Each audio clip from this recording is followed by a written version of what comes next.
el Olympic y el Titanic, aunque eran idénticos, bueno, idénticos no, pero aunque eran muy similares en cuanto a tamaño y tal, el Titanic pesaba más. Debería haber sido que debieron de tomar más medidas, teniendo en cuenta que continuaron recibiendo alertas de hielo durante los siguientes días. Bueno, siendo el día que más avisos recibieron el 14 de abril, que fue el último día del Titanic navegando. Quiero decir, ¿cómo se supone que JP Morgan iba a cerciorarse de que iba a hundirse el barco? En plan, ¿cómo se supone que iba a hacer que el Titanic colisionara con el iceberg? Bastante fiel. Es bastante fiel, pero porque también te digo que la película está basada en muchos aspectos en la película del 58. ¿El Titanic se hundió de verdad?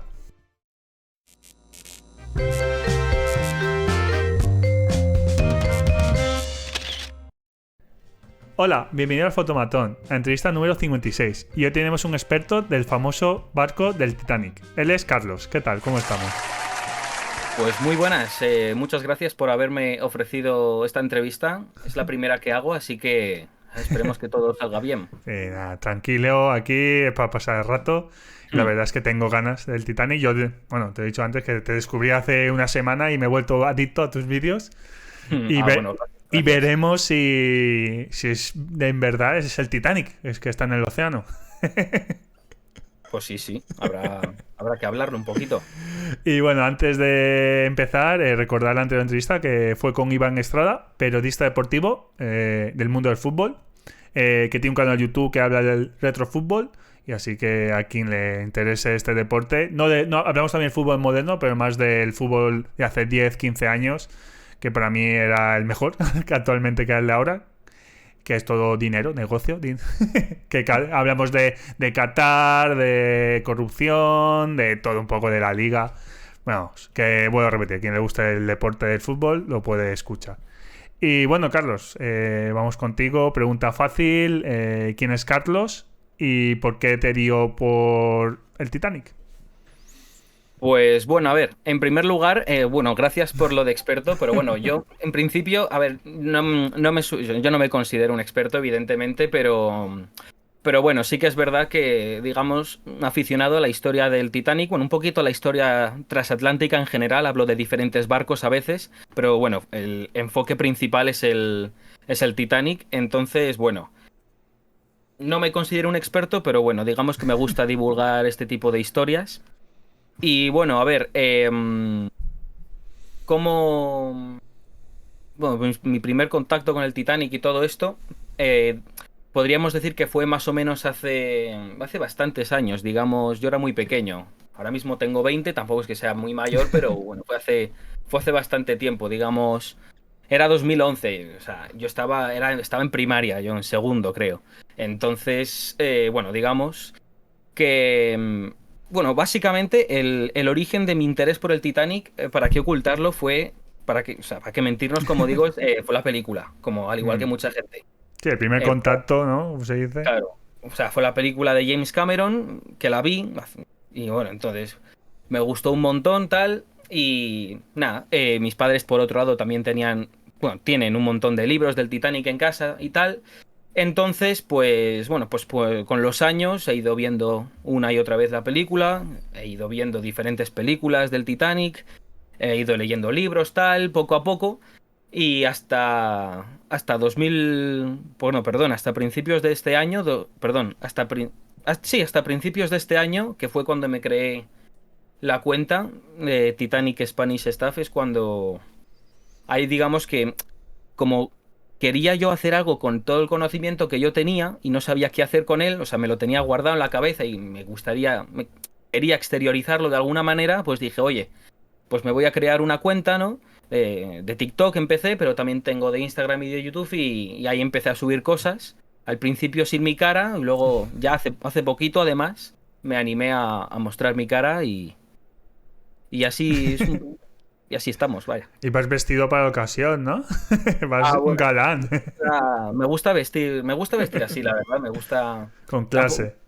Sí, sí, la verdad. Sí, ¿para qué me gusta? Joder, comparado yo contigo aquí voy con un saco de patatas, tío.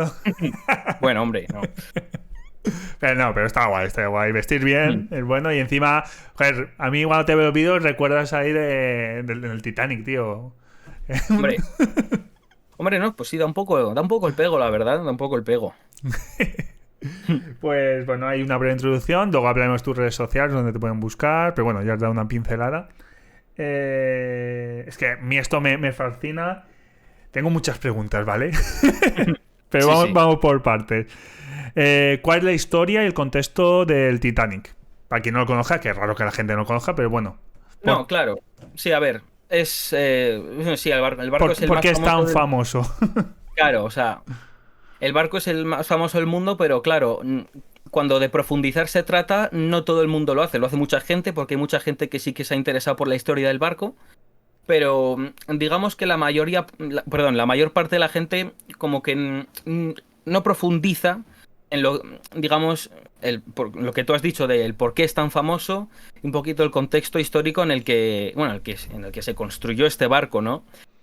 Entonces, en primer lugar, vaya, respondiendo a la segunda pregunta sobre por qué es tan famoso, yo creo que aquí confluyen una serie de factores que fueron los que este barco hizo que se convirtiera en el barco más famoso de la Mm, historia.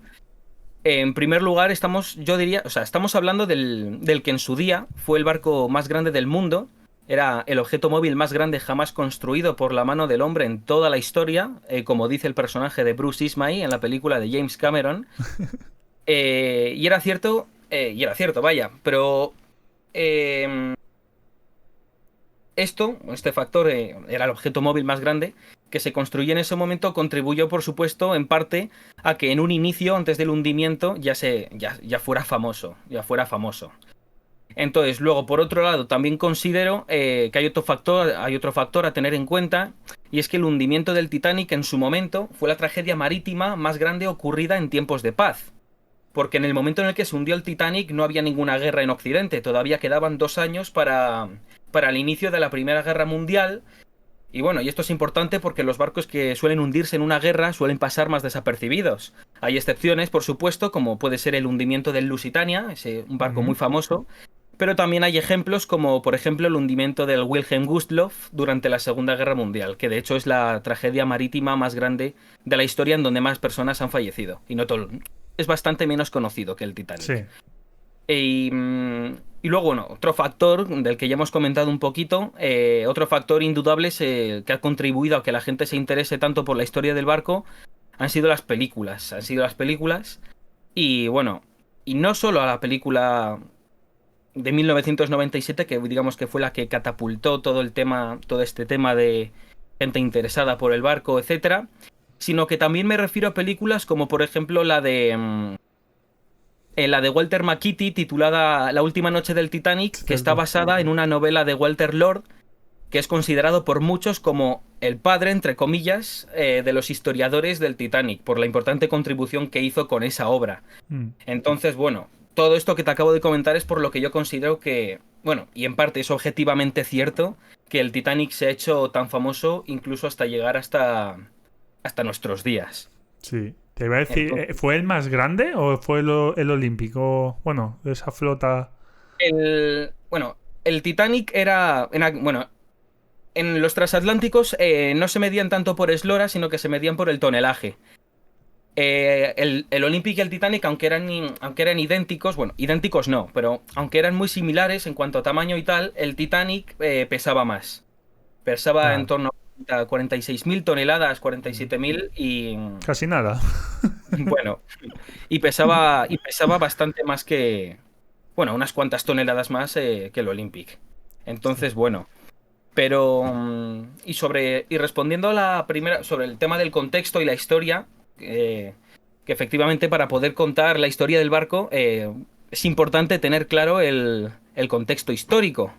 Entonces, para empezar, bueno, digamos de una manera breve, para empezar hay que retroceder hasta el siglo XIX, cuando el barco era el medio de transporte que había y era el único capaz de llevar a personas a través del mar y del océano, vaya. Entonces, si esto lo sumamos con que también nos encontramos en un momento en el que la inmigración de Europa a Estados Unidos estaba en pleno auge, y así lo estuvo durante gran parte del siglo XIX, Mm. y también principios del siglo XX, podemos llegar a la conclusión de que era necesario que hubiera barcos dedicados única y Sí. exclusivamente al transporte de pasajeros. Entonces, al principio, sobre todo la primera mitad del siglo XIX, estos barcos transatlánticos que se dedicaban a atravesar el océano Atlántico, al principio eran de vela. Eran como el típico barco antiguo con varios mástiles y que utilizaban la vela Sí. para propulsarse. Entonces, bueno, esta clase de embarcaciones de vela, los antiguos transatlánticos de vela, se denominaban clippers. Era el término anglosajón que se utilizaba. Y fueron, como ya te digo, el tipo de transatlánticos que predominaron en la primera mitad del siglo XIX. Entonces, bueno, pero ¿qué pasa? Resulta que más o menos a finales de la década de los 30 del siglo XIX comenzaron a aparecer los primeros transatlánticos enfocados en hacer un uso exclusivo del vapor como principal fuente de propulsión. Entonces, es verdad que los primeros barcos en hacer uso del vapor aparecieron bastantes años antes, como por ejemplo un barco que se llamaba Savannah, pero eran barcos que dependían mucho de la vela y no realizaban la ruta completa transatlántica impulsados por vapor, sino que había momentos en los que dependían de la vela. Entonces, bueno, uno de estos primeros transatlánticos en conseguir esta hazaña fue el Sirius, un barco llamado Sirius, que fue el primer transatlántico de vapor en cruzar el Atlántico sin hacer uso de la vela, porque los primeros transatlánticos de vapor tenían vapor y también tenían velas. O también, por ejemplo, el Great Western, que consiguió atravesar el océano en tan solo 15 días sin usar la vela. Entonces, ya en estos primeros años fue cuando las compañías navieras comenzaron a competir por ver cuál era la que construía el transatlántico más rápido. Estamos hablando más o menos de la década de... Más o menos principios de la década de los 40 del siglo XIX. Que también, por cierto, en estos años fue cuando se fundó la Cunard Line en 1840 y 5 años después se funda la White Star Line, que fue la que construiría el Titanic 60 años después y que en un principio no estaba enfocada al transporte de pasajeros, sino que estaba enfocada al transporte de oro entre Australia y Reino Unido. Entonces, al principio no utilizaban barcos de vapor, porque era una compañía muy pequeña, la White Star Line cuando se fundó no utilizaban barcos de vapor, y de hecho el primer barco de vapor que tuvo no lo tuvieron hasta 18 años después de la creación Ostras. de la compañía. Entonces, tú fíjate, son Vale. bastantes años. Vaya tela. Entonces, bueno, por lo que al principio utilizaban estas embarcaciones que te he dicho que se denominaban clippers, Mm. y entonces, bueno, ya luego poco a poco, con el paso de los años, la compañía creció un poco, y se fusionó con otras dos compañías. Hemos pegado un salto, ¿no? Porque estoy intentando Sí, sí, sí. no hacerlo tan largo, evidentemente, pero bueno, digamos que con los años la compañía creció y llegó a un punto a principios de la década de los 60 del siglo XIX, 1860 y pocos, que la White Star Line se fusionó, perdón, con dos compañías navieras, pero este negocio no tuvo éxito. Entonces, la compañía se salió de esta fusión, la White Star Line se salió y, y se centró en el comercio entre Liverpool y Nueva York. Se centró en el comercio entre Liverpool y Nueva York porque recordar que previamente no estaba dedicada a eso. Entonces, a partir de aquí, cuando la White Star Line se salió de esta fusión, necesitó más barcos. Necesitó más barcos y ya no solo barcos de vela, sino ya necesitaba barcos de vapor, porque cada vez había más y la White Star Line tenía que adherirse a este nuevo mercado que era cada vez más grande, vaya, de barcos Sí, que transatlánticos estaba de en vapor. auge. Efectivamente. Entonces, como no tenía suficiente dinero, porque a pesar de que había crecido, todavía no era una de las más importantes de todo el mundo, de compañías navieras, digo, pues tuvo que pedir prestado dinero al Banco Real de Liverpool. Al Banco Real de Liverpool. Y es entonces cuando aquí en este punto de la historia de la White Star Line, cuando sucede algo muy importante que determina el futuro de la compañía, de hecho. Y es que el banco al que le pidieron prestado el dinero quebró. El Banco Real de Liverpool, Royal Bank of Liverpool en inglés, quebró.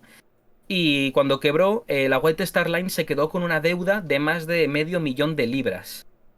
Por lo que en 1867 la compañía quebró. La compañía quebró y dejaron de operar durante un pequeño intervalo de tiempo. ¿Y por qué digo que esto fue tan importante? Bueno, fue tan importante porque aparte de que quebró, eso es importante en la historia de una compañía, el hecho de que quebrara,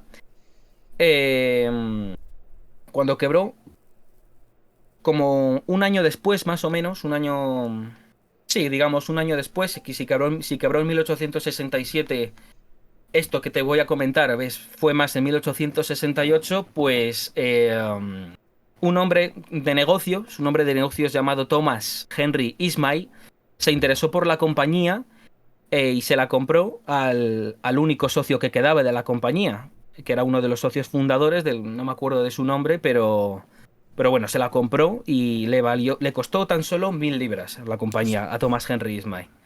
Entonces, bueno, es paradójico porque la compañía que después se convertiría en probablemente la más importante del mundo en la primera década del siglo XX, en un inicio, Thomas Henry Ismay la adquirió por 1.000 libras. Entonces, bueno. Ostras, curioso.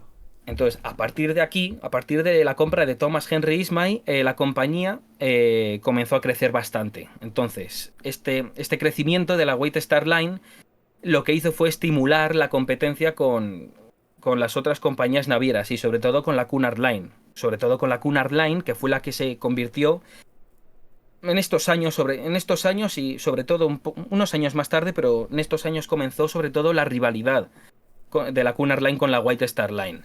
Entonces, bueno, por otro lado,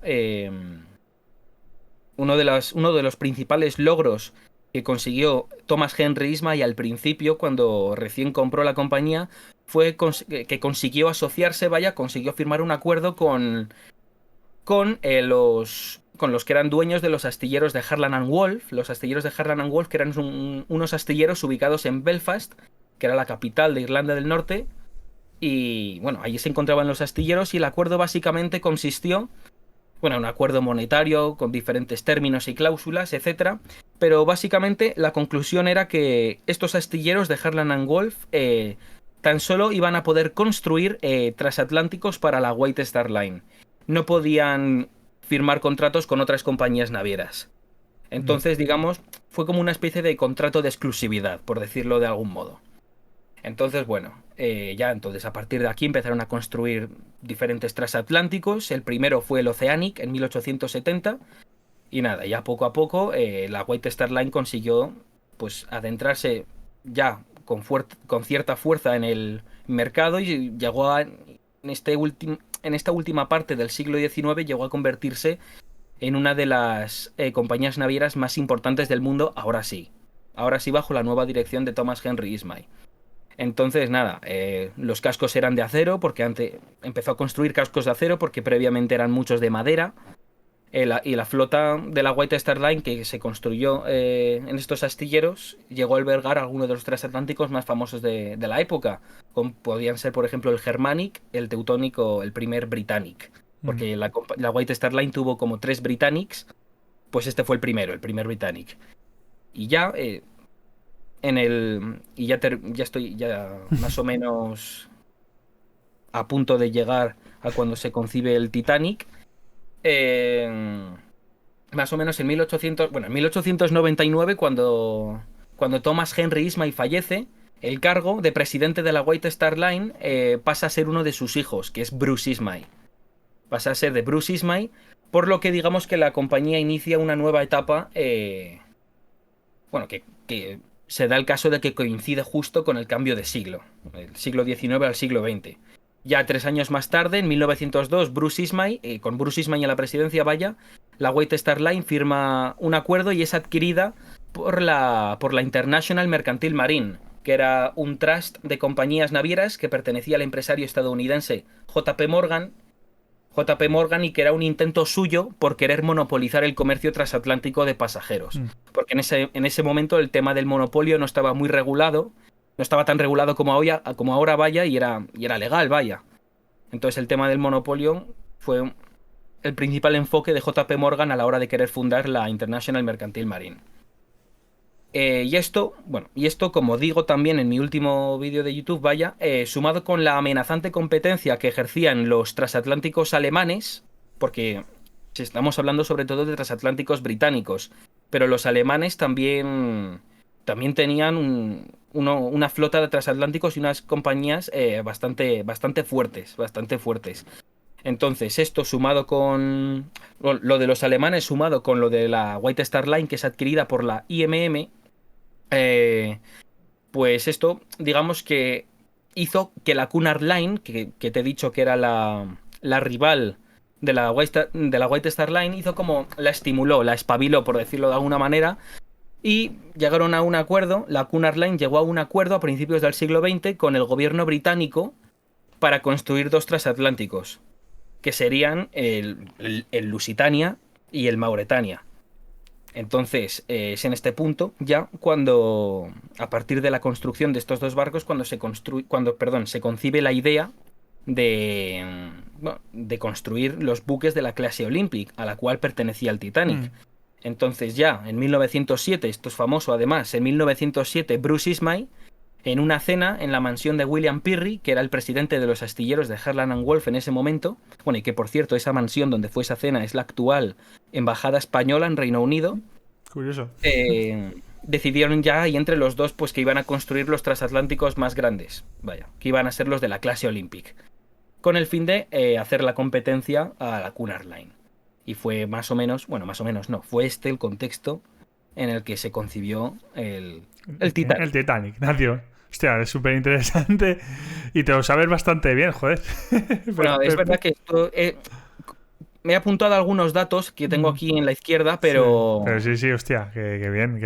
Que bueno, con esto ya hemos terminado la entrevista. Bueno, hostia. A ver, es que... Sí, que ha sido largo, pero coño, pero que bien, o sea, bastante curioso, ya te digo. Es importante entender el contexto. Sí, claro, o sea, ya partiendo de aquí, ya sabemos...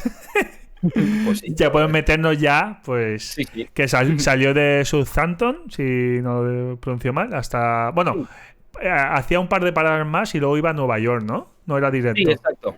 Efectivamente, cuando ya la construcción terminó, todas las fases de construcción terminaron, hizo las pruebas de navegación y tal, pues el Titanic evidentemente se preparó para su viaje inaugural.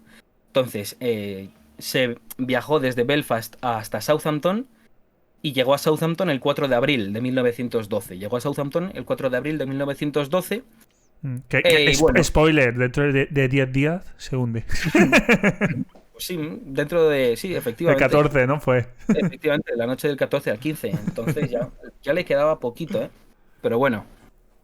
Entonces, bueno, sí, empezó en Southampton la ruta. Y bueno, la ruta que iba desde Southampton hasta Nueva York, pasando por diferentes puertos de escala, era una ruta como muy recurrente en los transatlánticos de la época, que era una de las que más se usaba para los viajes transatlánticos de Reino Unido a Nueva York. Entonces, bueno, para el Titanic la ruta de ida, porque el viaje del Titanic iba a ser de ida y de vuelta.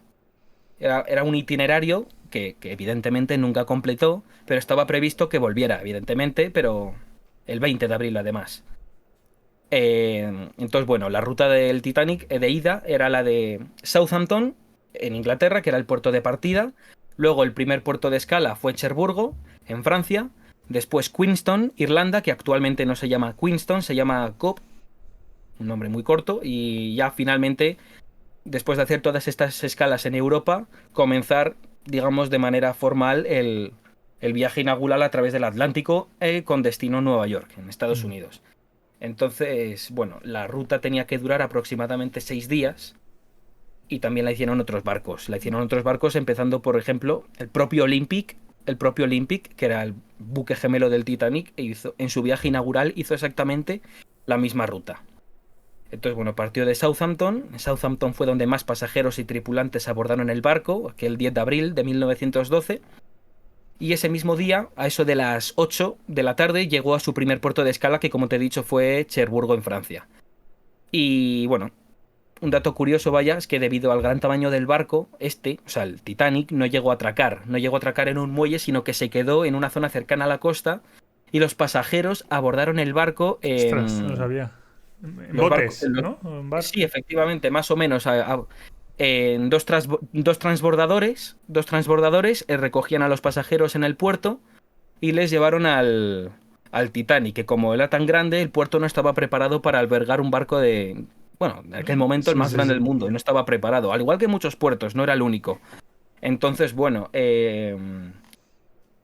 estos dos transbordadores que se encargaron de transportar a los pasajeros del Titanic al Titanic fueron el SS Nomadic, que Sí. estaba para los pasajeros de primera y segunda clase, y luego el SS Traffic para los pasajeros de tercera clase. También, como dato curioso, el SS Nomadic es el único barco de la White Star Line diseñado por Thomas Andrews que todavía queda, vaya. Es el único. Se encuentra en Belfast, en un dique seco, y es museo, se puede entrar. Yo he estado, vaya, y está muy bien. Es una Ostras, experiencia muy interesante, la verdad. curioso. Me Pues estoy, es un barco que... me estoy recreando el viaje en la cabeza. La verdad es que, hostia, fue un final bastante trágico. La verdad que ahora Ya. voy a preguntarte, bueno, pues por pasos. Has dicho diferentes clases había. Sí. ¿Cómo conseguían los billetes a diferentes clases? Algunos supongo que la clase más alta sería invitaciones. ¿Cómo estaría la cosa? Sí, a ver, principalmente, o sea, no tiene mucho misterio. Muchos pasajeros sí que es verdad que accedieron, o sea, les regalaron, o sea, no invitación como tal, pero a muchos sí que se les regaló, o, o muchos estaban en el Titanic como por ejemplo el propio presidente de la White Star Line o sea, hizo el primer viaje del Titanic no para probarlo, vaya, evidentemente, o sea, para una Mm, primera toma de contacto, al igual que mucha gente que para trabajar para la White Star Line y tal. Y sí, pero bueno, comprarlos como tal se hacía. Pues la verdad es que exactamente no te sabría decir cómo, pero tampoco imagino que tuviera que debe de tener mucho misterio porque en las en una zona será a lo mejor en las oficinas de la White Star Line, aunque lo dudo, a lo mejor en unas zonas del puerto, en las mm. taquillas, Que no no sé cómo sería. había, bueno, pues, ¿había cuántas clases había? Había tres Tres. clases. O sea, la más baja serían, bueno, gente que iría a trabajar, ¿no? Lo típico que... Sí, la tercera clase era sobre todo gente que quería emigrar, bueno, quería pasarse de Europa a Sí, Estados Unidos en busca de una nueva claro. oportunidad. Es las clases más, bueno, la clase más baja, la tercera clase. Luego la segunda y la primera ya eran más viajes enfocados, temas de Sí, negocios, claro, por eventos, eso que era... ¿Y efectivamente. estaba Entonces, repartido por igual, ¿no? El porcentaje? Es decir... no, hubo mucho más, había muchos más, o sea, había más pasajeros de tercera clase mm, que en comparación con los de primera y segunda. mm, Entonces, bueno, de hecho, bueno, en este primer puerto de escala que te he comentado, donde se subieron en los transbordadores Nomadic y Traffic, sí. aquí de hecho se subieron, en este puerto en Cherburgo se subieron algunos de los pasajeros más famosos del barco, como por ejemplo Margaret Brown, John Jacob Astor o incluso el matrimonio conformado por los españoles Víctor Peñasco y María Josefa Pérez. Ostras. Entonces, bueno, es un puerto en el que se subió mucha gente. Ya después se fue a Cherburgo, perdón, miento, no. Después de Cherburgo se fue a Queenstown, que era la segunda escala del Mm, Titanic, llegó al día siguiente, el 11 de abril, y nada, en Queenstown sobre todo subieron pasajeros de tercera clase y cargaron sobre todo provisiones y algún mm, correo porque el Titanic también se encargaba de transportar correo. Y ya después de Queenstown, pues mm. al océano. Y bueno, siguiendo, tengo aquí, bueno, ¿cuáles fueron las circunstancias que se llevaron al hundimiento? Pero antes de eso, se me acaba de ocurrir por dentro, porque tienes vídeos, cómo era por dentro de Sí, lujoso, claro. a destacar, ¿no? La famosa escaleras, ¿no? Sí, sí, sí. Pues hombre, a ver, por dentro, evidentemente era uno de los barcos más. Bueno, era el barco más lujoso del mundo en aquel momento, en mi opinión. Bueno, y objetivamente me atrevería a decir, era el barco más bonito que había. No, yo no creo que hubiera otro más bonito que el Titanic. Y en cuanto a por dentro, es que había tanta variedad por dentro, sobre todo en primera clase. Es verdad que en tercera clase no había tanta variedad en cuanto a estilos de decoración, diferentes estancias como biblioteca, etcétera. En tercera clase era todo más simple, pero la primera clase y la segunda también, un poco menos, pero la segunda también sí que tenía, bueno, el lujo con el que contaban las estancias de estas dos primeras clases era bastante alto. De hecho, bueno, en los camarotes de primera clase, bueno, entre todos, vaya, que ocupaban diferentes cubiertas, había dos que eran las suites, bueno, las parlor suites que contaban con paseos con cubierta privada y abarcaban unos más o menos tres camarotes juntos y, y eso, por ejemplo, era exclusivo del Titanic. Por ejemplo, en el Olympic eso no... O sea, en el Olympic había, pero no tenían cubierta de paseo privada. Entonces, bueno, eso por un lado. Luego estilos de decoración para los diferentes camarotes de primera clase. Había muchísimos estilos de decoración. Y además todos los detalles tallados a mano, de manera artesana, quiero decir. Por ejemplo, estaba el estilo renacentista, el estilo holandés antiguo, el estilo Luis XVI, también está el estilo Luis XIV, estilo Regencia, estilo Adams. Había un montón de estilos, vaya. Estilo georgiano también. Entonces es un poco, digamos, querían evocar un poco lo que era pues la elegancia, ¿no? Digna de la alta sociedad de aquella época, vaya.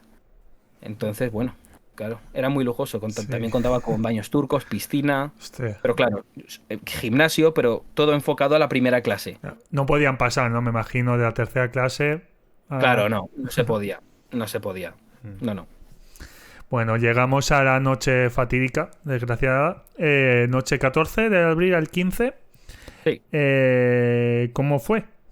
Lo hemos visto mucha gente en películas, pero no sé si es 100% así. Sí, bueno, más o menos. Bueno, sí, a ver, más o menos la gente tiene una idea general de cómo fue. Porque, bueno, aunque en las películas no sea exactamente 100% fiel, fue más o menos así, básicamente, vaya. Eh, fue a las 23:40 del 14 de abril de 1912. Frederick Fleet fue el primero, que era uno de los vigías, avistó el iceberg. Ya estaban muy cerca. No me acuerdo exactamente a cuántos metros de distancia estaban cuando vieron el iceberg, pero estaban muy cerca. Bueno, de hecho no les dio tiempo a maniobrar, pero por eso, que te digo que estaban muy cerca. Entonces nada, los vigías vieron Frederick Fleet y luego Reginald Lee, que eran los dos que estaban en la cofa en el momento en el que colisionó con el iceberg el barco. Lo vieron, dieron tres toques de campana, que era la señal que se utilizaba para avisar de que tenían algo delante, un objeto delante, un obstáculo, vaya, en el camino. Llamaron y cogieron el teléfono que tenía el nido de cuervo y llamaron al puente de mando, en donde se encontraban pues los oficiales haciendo turno y donde se encontraba básicamente, bueno, el timonel, vaya, manejando el Sí, timonel en la principal. ruta se preveía que había icebergs. Sí, bueno, es que realmente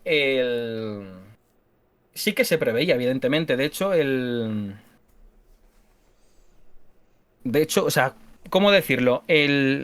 Sabían perfectamente que podían toparse con cualquier iceberg. Lo que pasa es que esto que voy a decir sí que es verdad que fue un fallo desde mi punto de vista, garrafal además, porque bueno, durante los días anteriores yo creo que subestimaron la mayor parte de las advertencias de icebergs que le hicieron al Titanic, pues eso, en estos días en los que duró la travesía. Entonces, para que te hagas una idea, los primeros avisos que llegaron al Titanic de icebergs de hielo, vaya, eh, fueron el 12 de abril.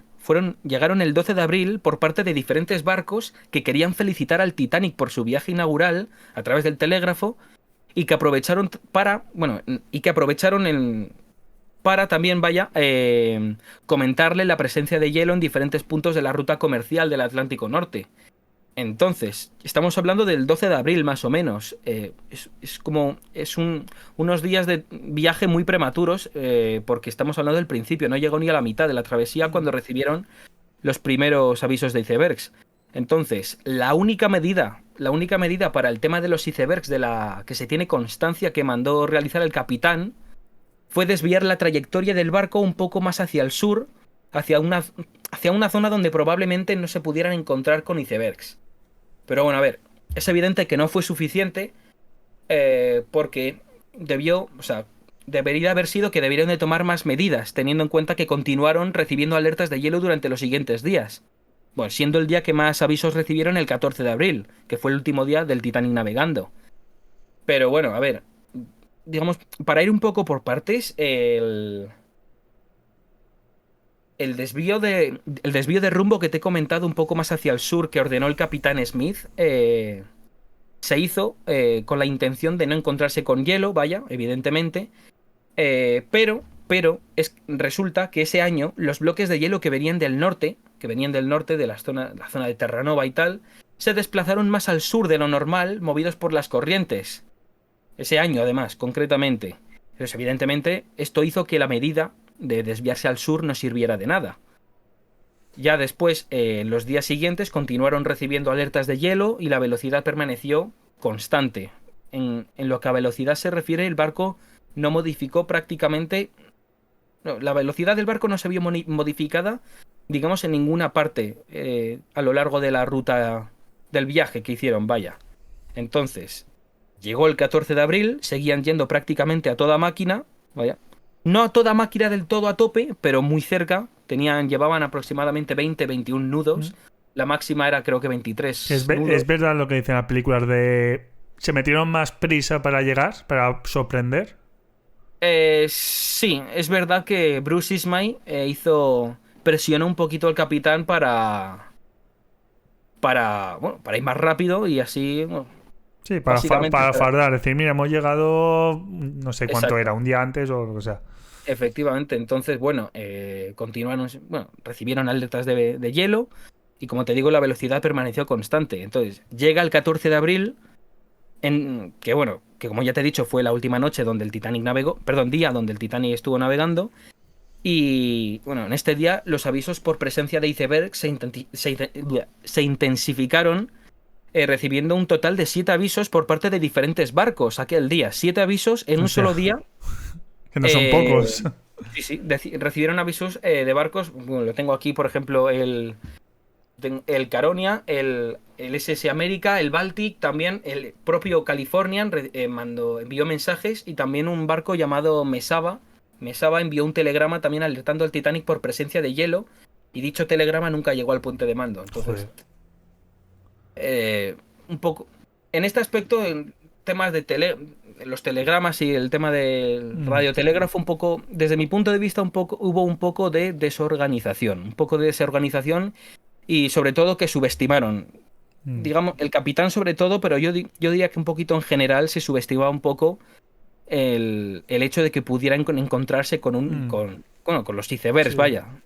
Entonces, como ya te digo, el Titanic mantuvo la velocidad de 20-21 nudos, apenas se tomaron medidas y tan solo la noche del hundimiento se advirtió a los oficiales de que estuvieran atentos por si aparecía cualquier cosa, iceberg y tal, y ya.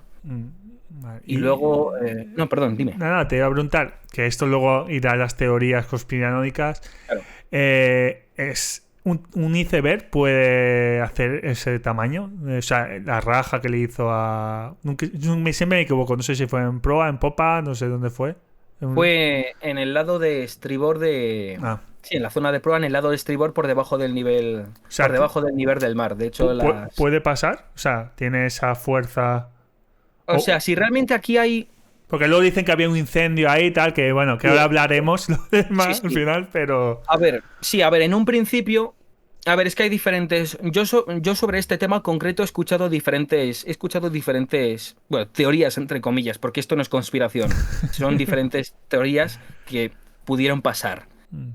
Una de ellas es la del incendio, que ahora la comentaré, pero, por ejemplo, la que yo diría que tiene más... O sea, que no soy un experto, quiero decir, pero la que yo diría que tiene más sentido, podríamos decir, fue la que, o sea, estaba el iceberg, básicamente, y nada, la fuerza del impacto hizo que los remaches saltaran. Porque sí que es verdad que parte de los remaches que tenía el Titanic no eran de acero, eran de hierro... No, los remaches no, las planchas me refiero al casco, tal. Sí. Y entonces, vaya, me refiero que la fuerza del impacto hizo que los remaches saltaran, provocando que las planchas de acero se desolaparan, por decirlo de alguna manera, permitiendo así la entrada de agua. Pero ¿qué pasa? Que, claro, mucha gente habla del incendio, y bueno, lo del incendio es en parte verdad y en parte mentira. De hecho, tengo un vídeo en el que lo explico, porque, a ver, realmente en el Titanic hubo un incendio. De hecho, el incendio fue en una de las carboneras de las salas de caldera, la sala de calderas número 5, creo yo que era, que hubo un incendio, porque en las carboneras, que era donde se almacenaba el carbón, para que los fogoneros iban cogiendo palas para echar a las calderas, pues en estos almacenes, en los que se llamaban carboneras, hubo un incendio. Entonces, claro, el fuego, claro, las altas temperaturas en ese punto, digamos que pudieron dejar el acero del barco, el casco, ¿cómo se dice? Incandescente, como que lo debilitaron, vaya. Las altas temperaturas debilitaron esa parte del casco, las carboneras. Estamos hablando en una parte del barco muy, muy baja por debajo del nivel del mar, de hecho. Y nada, que las debilitó, y entonces, como las planchas de acero en ese punto las estaban debilitadas por el incendio, pues el iceberg consiguió romper con facilidad, bueno, consiguió, vaya, hacer no un boquete, sino reventarlas, vaya. Permitió el paso de agua con muchísima más facilidad. Pero tampoco... Pero es que lo del incendio hay que cogerlo un poco con pinzas, porque no... Yo... Y bueno, y objetivamente se supone... O sea, diría que fue así, porque a las pruebas me remito, vaya. Es que Perdón. A ver, es que el tema del incendio cogió fama sobre todo a partir de un documental de 2017-2018 en el que descubrieron unas fotografías del Titanic antes de comenzar sus pruebas de mar, y en una de esas fotografías en el casco aparecía como una mancha oscura. Aparecía una mancha oscura, y entonces en este documental básicamente lo que se limitan a decir es que esa mancha oscura es porque dentro había un incendio. Y entonces eso lo justifican para decir que fue el iceberg, rompió en esa parte, bueno, colisionó en esa parte del incendio, permitiendo así la entrada de agua. Lo que pasa es que, si nos fijamos si comparamos un poco lo que realmente pasó, el incendio de la carbonera número 5 y el incendio que nos muestran en el documental, que es en el que cree la gente que por el cual se debilitó el acero, es que si analizamos, esto se vería muchísimo mejor con fotografías, pero bueno, rápidamente... Sí, luego por aquí iré poniendo fotografías mientras hablamos. Si vemos la fotografía con la mancha negra, y luego comparamos en dónde se ubicaba realmente, siguiendo los planos, dónde se ubicaba la carbonera número 5, una y otra no se encontraban absolutamente para nada en la misma zona. Entonces, de hecho, la mancha negra está bastante más arriba y bastante más adelante que la propia carbonera número 5, donde realmente hubo un incendio. Esto es real, hubo un incendio, no es una teoría ni nada. Entonces, claro... Espérate que pierdo el hilo, macho.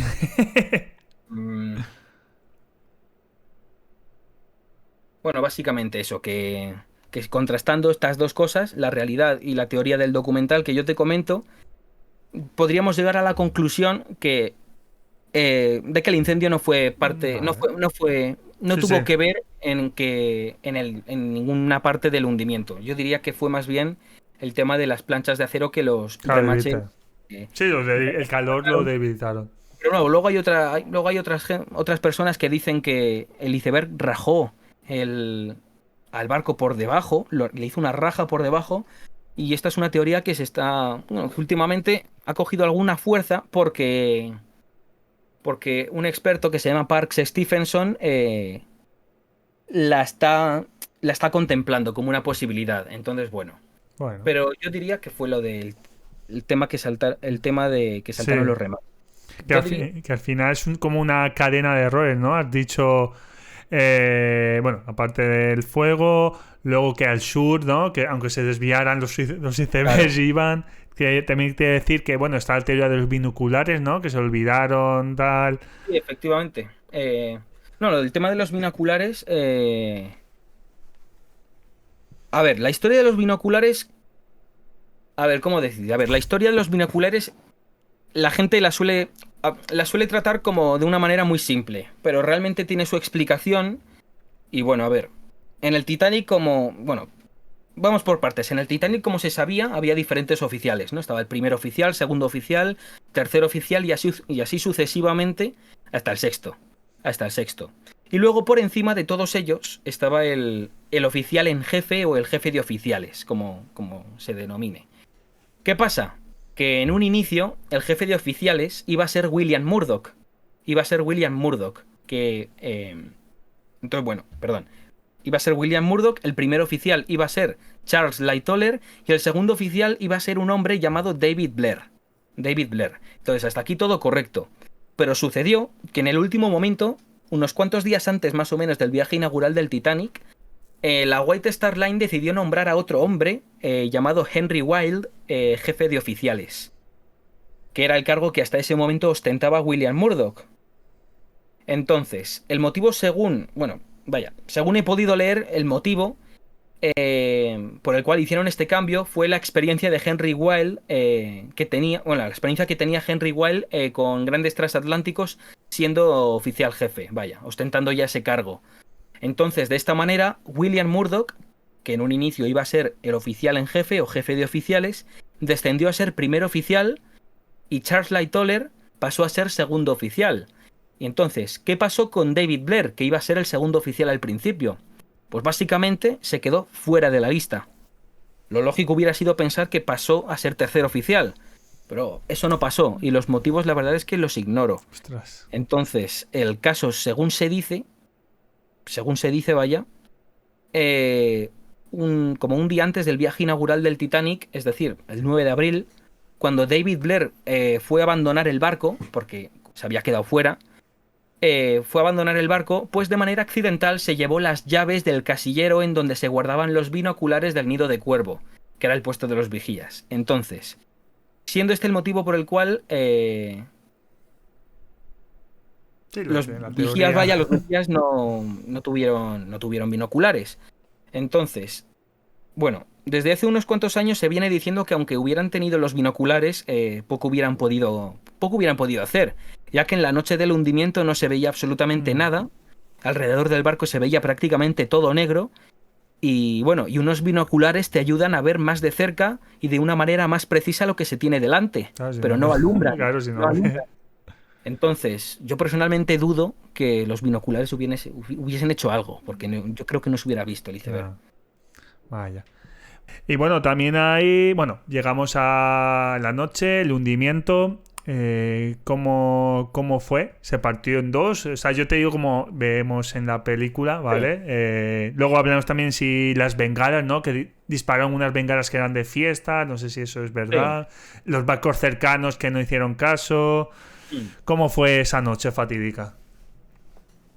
Pues a ver, realmente, bueno, a ver, cuando el Titanic colisionó con el iceberg, ya se pasaron ya varios metros porque las máquinas continuaron hasta que el capitán, bueno, esto que estoy diciendo en la película podríamos decir que es bastante fiel. Es bastante fiel, pero porque también te digo que la película está basada en muchos aspectos en la película del 58, que es la que te he comentado antes, que está basada a su vez en una novela que, que para escribirla se entrevistaron a tripulantes y a pasajeros de verdad. Entonces, bueno, hay muchos paralelismos entre estas dos películas, pero bueno, esta secuencia de cuando el Titanic se choca, continúa avanzando unos cuantos metros, el capitán nota que ha pasado algo, sale y manda parar las máquinas. Entonces, a partir de que manda parar las máquinas, el capitán Smith ordena llamar, bueno, ordena llamar a Thomas Andrews, que era el arquitecto, el ingeniero naval, uno de los ingenieros navales que había contribuido al diseño del barco, y que y que había viajado y que estaba en el viaje inaugural del Titanic para hacer, pues, comprobaciones, para hacer algún que otro ajuste, y de hecho para eso se subió también con otros 9 hombres que formaban el grupo de garantía de la Harland and Wolff, que se encargaban única y exclusivamente para hacer este tipo de comprobaciones durante el viaje inaugural. Entonces, el capitán Smith mandó llamar a Thomas Andrews, y Thomas Andrews básicamente, como se ve en la película, como te digo, hace pues el análisis de daños, le muestran un poquito qué es lo que ha pasado, las zonas que están inundadas, por dónde está entrando el agua y tal, y el veredicto es que se va a hundir el barco. Se va a hundir el barco y entonces, claro, al principio todo el mundo se queda un poco incrédulo. Porque claro, estamos hablando de un barco que... Estamos hablando de un barco que se supone que fue construido para ser prácticamente insumergible. Y lo de prácticamente, hago hincapié en prácticamente porque mucha gente dice, bueno, mucha gente cree también, que la White Star Line decía que el barco era insumergible. No es del todo correcto, de hecho no es correcto porque lo que decía es que estaba construido, diseñado para ser prácticamente insumergible. Pero además, tal cual, no insumergible 100%. Pero bueno, es entendible que la gente... O sea, si yo a lo mejor no estuviera tan metido en este tema, yo pensaría lo mismo, pero en cualquier caso, bueno, pues eso, que al principio la gente está un poco incrédula, los tripulantes, los oficiales, al principio los pasajeros no lo sabían porque querían ir con precaución y tal, de hecho muchos pasajeros no se creían que el Titanic se fuera a hundir. Sí, a ver, tiene que ser impactante, es decir, hostia. Claro. En el barco más grande del mundo, supuestamente insumergible. Sí, es que es de película, ¿no? Es como esto, el barco más grande, el más lujoso de la época, la inauguración. Hostia. Sí, efectivamente.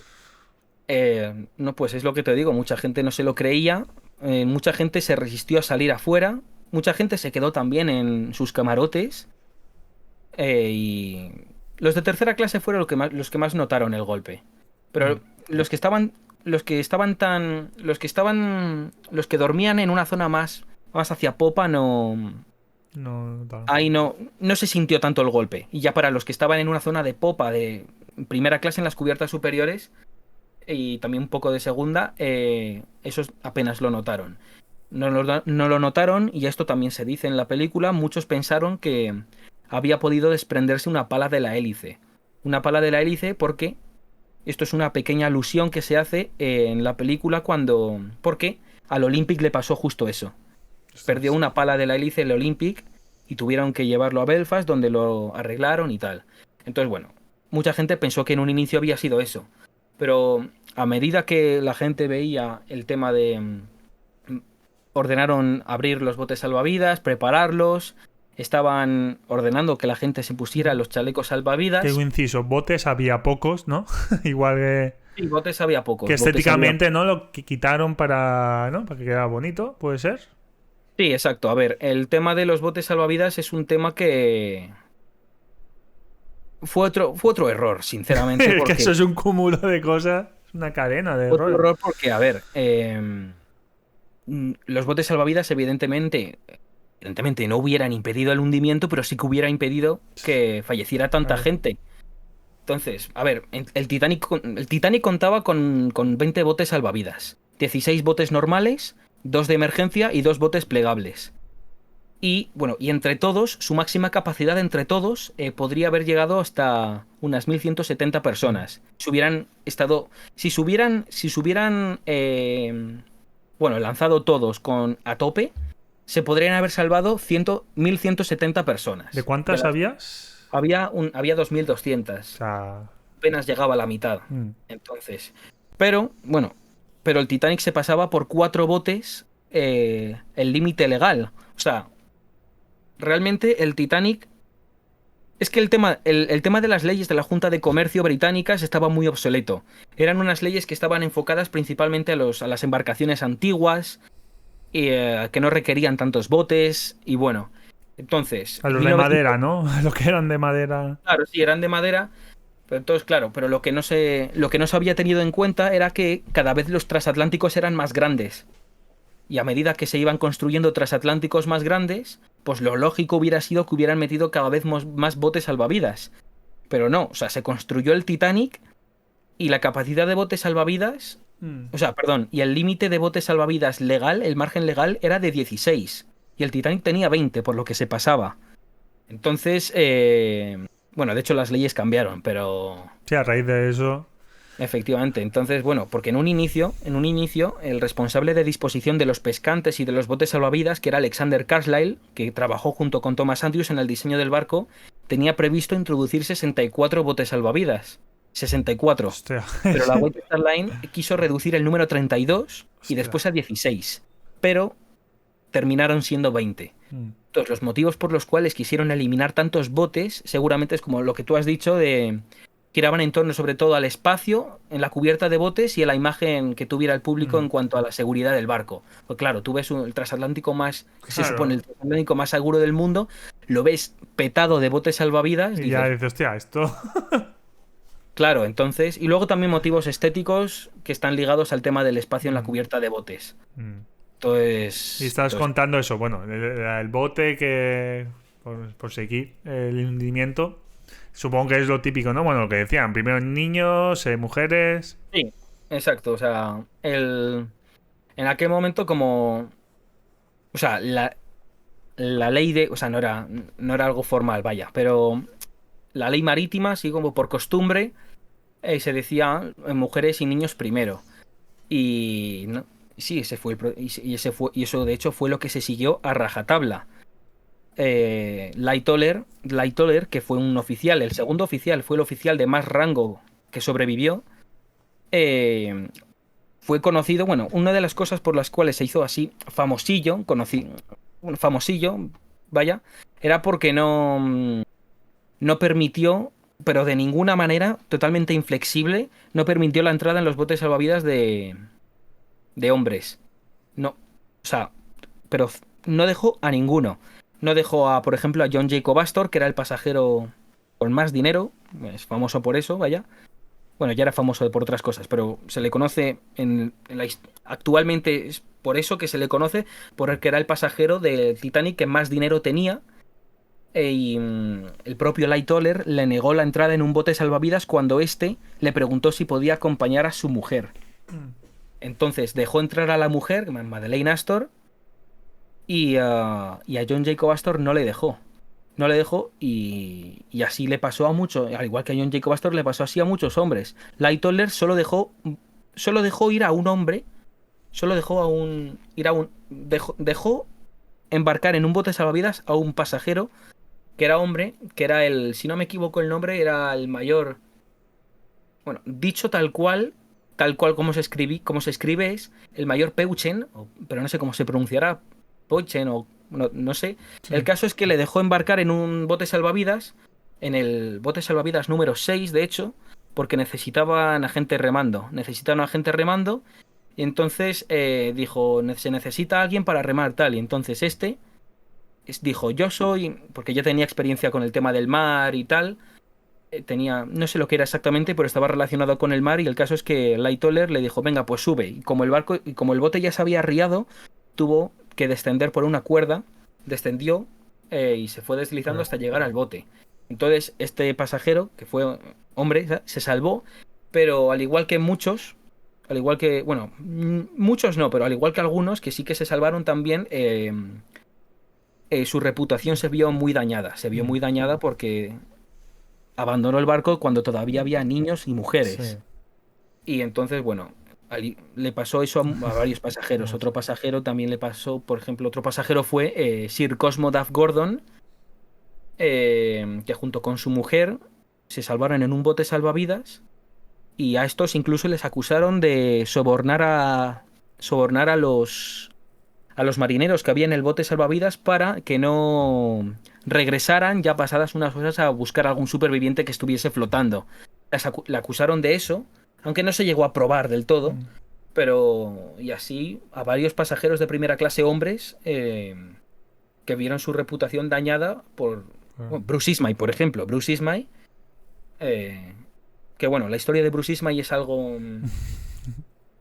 porque, claro, era dicen que fue un cobarde porque abandonó el barco con todavía un montón de gente dentro, niños, mujeres y tal, pero a pesar de que eso es verdad, no, por ejemplo, no se suele decir que estuvo ayudando también a mucha gente a embarcar en los botes salvavidas, estuvo en diferentes botes salvavidas intentando ayudar a que la gente embarcara y tal, y entonces, cuando ya no quedaba nadie alrededor para el bote salvavidas en uno de los que él estuvo ayudando, se subió.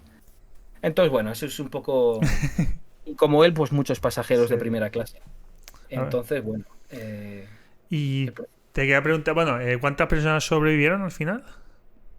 Pues sobrevivieron unas más o menos 710 personas, Mm, 710, 711, dependiendo de qué fuente claro. mires, te dicen una cifra u otra, pero en torno a 710, más o Y el menos. capitán se hundió, ¿no? El capitán Smith se hundió con el barco. Sí, el capitán Smith es un misterio. A ver, evidentemente murió, vaya, falleció en el hundimiento, pero es un misterio porque, bueno, es un misterio, a ver, en cierto modo, porque dicen que la última vez que se le vio fue en el puente de Mando, que bueno, en la película de James Cameron, que Mm, es que se mete sí, en... que se rompe el cristal. Efectivamente. Se mete en la sala del timón principal, cierra y ahí espera su final. Pero, por ejemplo, el Capitán Smith es interesante porque evidentemente seguramente murió en el hundimiento, pero como no se encontró el cadáver, no se encontró nada, simplemente se sabe que se le vio por última vez ahí, pues su destino está un poco rodeado de misterio hasta el punto de que hay una teoría, que probablemente sea falsa,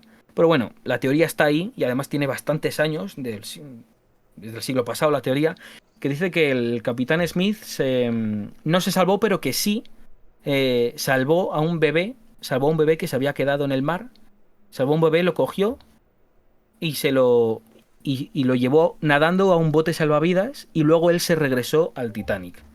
Eso es Vale. una teoría, una habladuría tal, pero no está demostrado. Pero bueno, ahí está, ahí está. ¿Cuántas horas duró el hundimiento? Pues el hundimiento duró casi 3 horas, Mm, 2 horas y 40 minutos mm. duró. Y Se no es chocó. como en la película, es como, como has dicho, todo oscuridad, que tiene que ser, o sea, todo Claro, oscuro, gritos. ¡Pua! Sí. claro, no, sí, es que eso debió de Y ser, el mar porque helado. ¿A cuántos grados? ¿A 4 grados? pues sí, no lo sé con exactitud, pero vaya, en torno a los 0 grados, 1 grado, Mm, 2 grados, sí, por ahí. ah, Muy fría, vaya. Y tuvieron bastante suerte de que las luces del barco permanecieron encendidas hasta ya los últimos momentos, cuando ya se partió y tal. mm, Porque imagínate vivir todo eso completamente negro todo, a oscuras. Eso mm. tuvieron suerte en ese Sí. aspecto, tuvieron suerte. Hostia, pero. ¿Y hubo un sobreviviente que sobrevivió porque bebió mucho vino o mucho alcohol? ¿Eso es Sí, verdad? ese fue el cocinero Charles, ¿cómo era? Lau... Joder, no, me pata. Bueno, que es verdad, ¿no? Sí, era el cocinero, uno de los cocineros, el cocinero, creo que era el jefe, vaya, pero bueno, sí, es famoso porque consiguió sobrevivir básicamente a base de emborracharse, Mm, porque, claro, no me acuerdo, o sea, no me acuerdo, vaya, quiero decir, no sé qué bebió, pero, o sea, bebió alcohol, ingirió bastante alcohol hasta el punto de emborracharse y bueno, dicen que, o sea, el alcohol calienta los mm. órganos y calienta un poco el Lo cuerpo mantuvo. y efectivamente el alcohol ayudó a mantener la temperatura cuando ya estuvo Mm, flotando en el mar, al igual que mucha gente, pues mucha gente se moría de congelación, de hipotermia. La mayor parte de los pasajeros, bueno, de la gente falleció por congelación. Vaya, sí, sí. y este no se congeló porque, bueno, precisamente por esto que estamos comentando, por el tema del alcohol. Mm. Y ya por llegar a este hundimiento y luego pasar a otro tema, bueno, ¿qué consecuencias hubo en el hundimiento? O sea, al día siguiente. Pues al día siguiente, bueno, los diferentes botes salvavidas, bueno, estuvieron pues unas cuantas horas ahí flotando en el océano, hasta que a eso de no me acuerdo exactamente la hora, pero pasadas alguna que otra hora llegó el Carpathia. llegó el Carpathia, que fue no, fue el barco que era de la Cunard Line, por cierto, la compañía rival. Pero bueno, dato curioso. El caso, llegó y nada, fue poco a poco, bueno, rescatando a los supervivientes que estaban en los botes salvavidas. Entonces, cogían el bote, muchos botes subieron. Creo que el Carpathia llegó a subir a cubierta a 8 botes salvavidas. Y algunos botes salvavidas, los plegables, creo yo, los dejó a la deriva, abandonados. Entonces, cuando el Carpathia recogió a los supervivientes, ya tenía los botes, algunos botes salvavidas en cubierta y tal, emprendieron bueno, comenzaron a dirigirse a Nueva York, vaya, y el día 17, por la noche, llegó a Nueva York, el 17 de abril llegó a Nueva York y claro, la gente pues estaba muy expectante porque no se sabía muy bien exactamente cuánta gente había muerto, quién había sobrevivido, si por ejemplo John Jacob Astor, que era el más famoso, un hombre de negocio súper famoso, al igual que Benjamin Guggenheim o Isidore Strauss, había... La gente estaba expectante por ver si esta gente había muerto, si había sobrevivido, de qué magnitud había sido la catástrofe, sobre todo, porque no se sabía. Hasta que el Carpathia no llegó a tierra y ya los supervivientes pudieron contar las cosas, en ese intervalo de tiempo no se sabía con certeza lo que había pasado. Entonces, bueno, el Carpathia llegó al muelle... ¿Qué era? ¿El muelle 54? ¿El 54 o el 59? Es que cada uno es de la White Star Line y de la Cunard Line, pero no me acuerdo del orden. Pero bueno, en el muelle de la White Star Line dejaron los botes salvavidas y ya en el muelle de la Cunard Line en Nueva York bajaron los pasajeros del Carpathia, porque el Carpathia tenía pasajeros antes de rescatar a los supervivientes, y también a los a los supervivientes. Y ya pues bajaron y había un montón de reporteros también. Estaban muy pendientes también de que Bruce Ismay, que se había metido, el médico del Carpathia le había ofrecido su camarote a Bruce Ismay y estuvo durante todo el viaje en el Carpathia ahí metido. Bruce Ismay estaba como muy impactado de lo que había pasado. Entonces, esto también estaban la gente, sobre todo las autoridades, no autoridades a nivel de policía y tal, sino que estaba la gente un poco pendiente de que Bruce Ismay no se fuera. O sea, no se fuera y tal. No bajara del barco y tal, porque querían hacerle unas preguntas y que para saber exactamente qué había pasado. Luego poco después se inició la investigación estadounidense. Hubo 2 investigaciones, la estadounidense y la británica.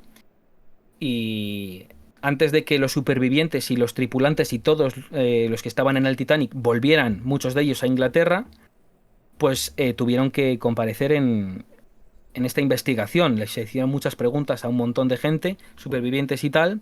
Y ya cuando terminó esta fase de investigación, en el Adriatic, en el RMS Adriatic, que era de la White Star Line, regresaron muchos tripulantes, y también Bruce Ismay regresó en ese barco ya pasados unos días, cuando terminó la investigación. Y luego le volvieron a interrogar en la investigación británica.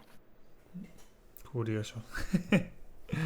Pues aquí es una parte de la entrevista, que ya superamos la hora, pero bueno, con tu permiso, yo estoy aquí súper curioso, bueno, expectante, me encanta. Yo cuando tú me digas... No, pero bueno, esta es por el Titanic, a ver, que realmente, aunque ha sido una horita, ha sido muy breve, pues habría... Que sigan tus vídeos, que son muy interesantes. Pero quiero hablar de otra parte, teorías y demás, pero bueno, por ir por pasos como antes, ¿cómo se descubre el Titanic? Pues el Titanic se descubre en... Bueno, a ver, ¿cómo se descubre? Bueno, para empezar, el Titanic se descubrió en la madrugada del 1 de septiembre de 1985 y bueno, a ver, el proceso fue el siguiente.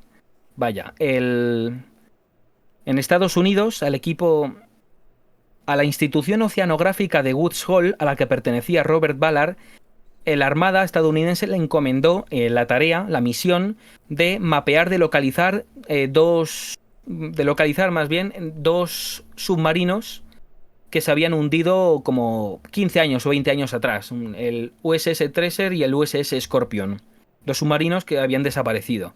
Y entonces la Armada de Estados Unidos encomendó a Robert Ballard y a su equipo de la Institución Oceanográfica de Woods Hole que consiguieran localizar estos dos submarinos, investigarlos y bueno, un poquito eso.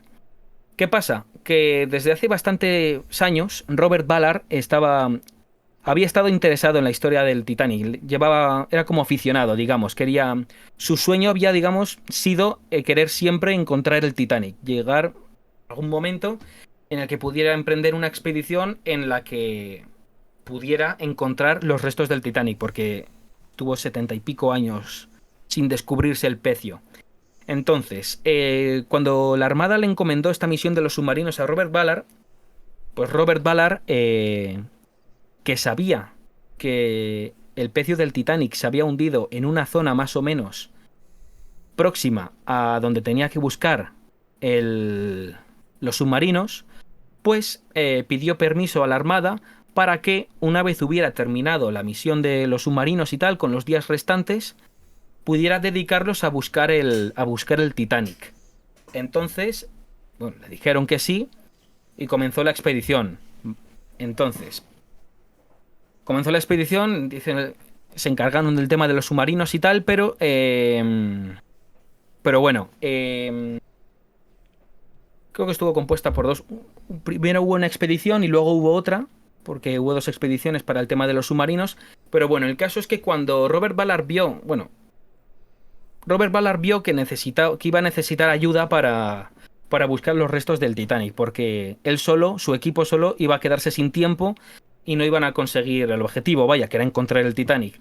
Entonces Robert Ballard contactó con una institución, con el IFREMER, vaya, que es una institución francesa para la exploración y explotación del mar o algo así, corresponden las siglas, que estaba dirigida por un tipo llamado Jean-Louis Michel. Entonces Robert Ballard le dijo básicamente que iban a necesitar ayuda para poder encontrar, que querían encontrar los restos del Titanic, básicamente. Entonces Jean-Louis Michel se unió a la expedición de Robert Ballard y cuando ya se le unió, comenzó la búsqueda del Titanic, que se dividió en dos fases.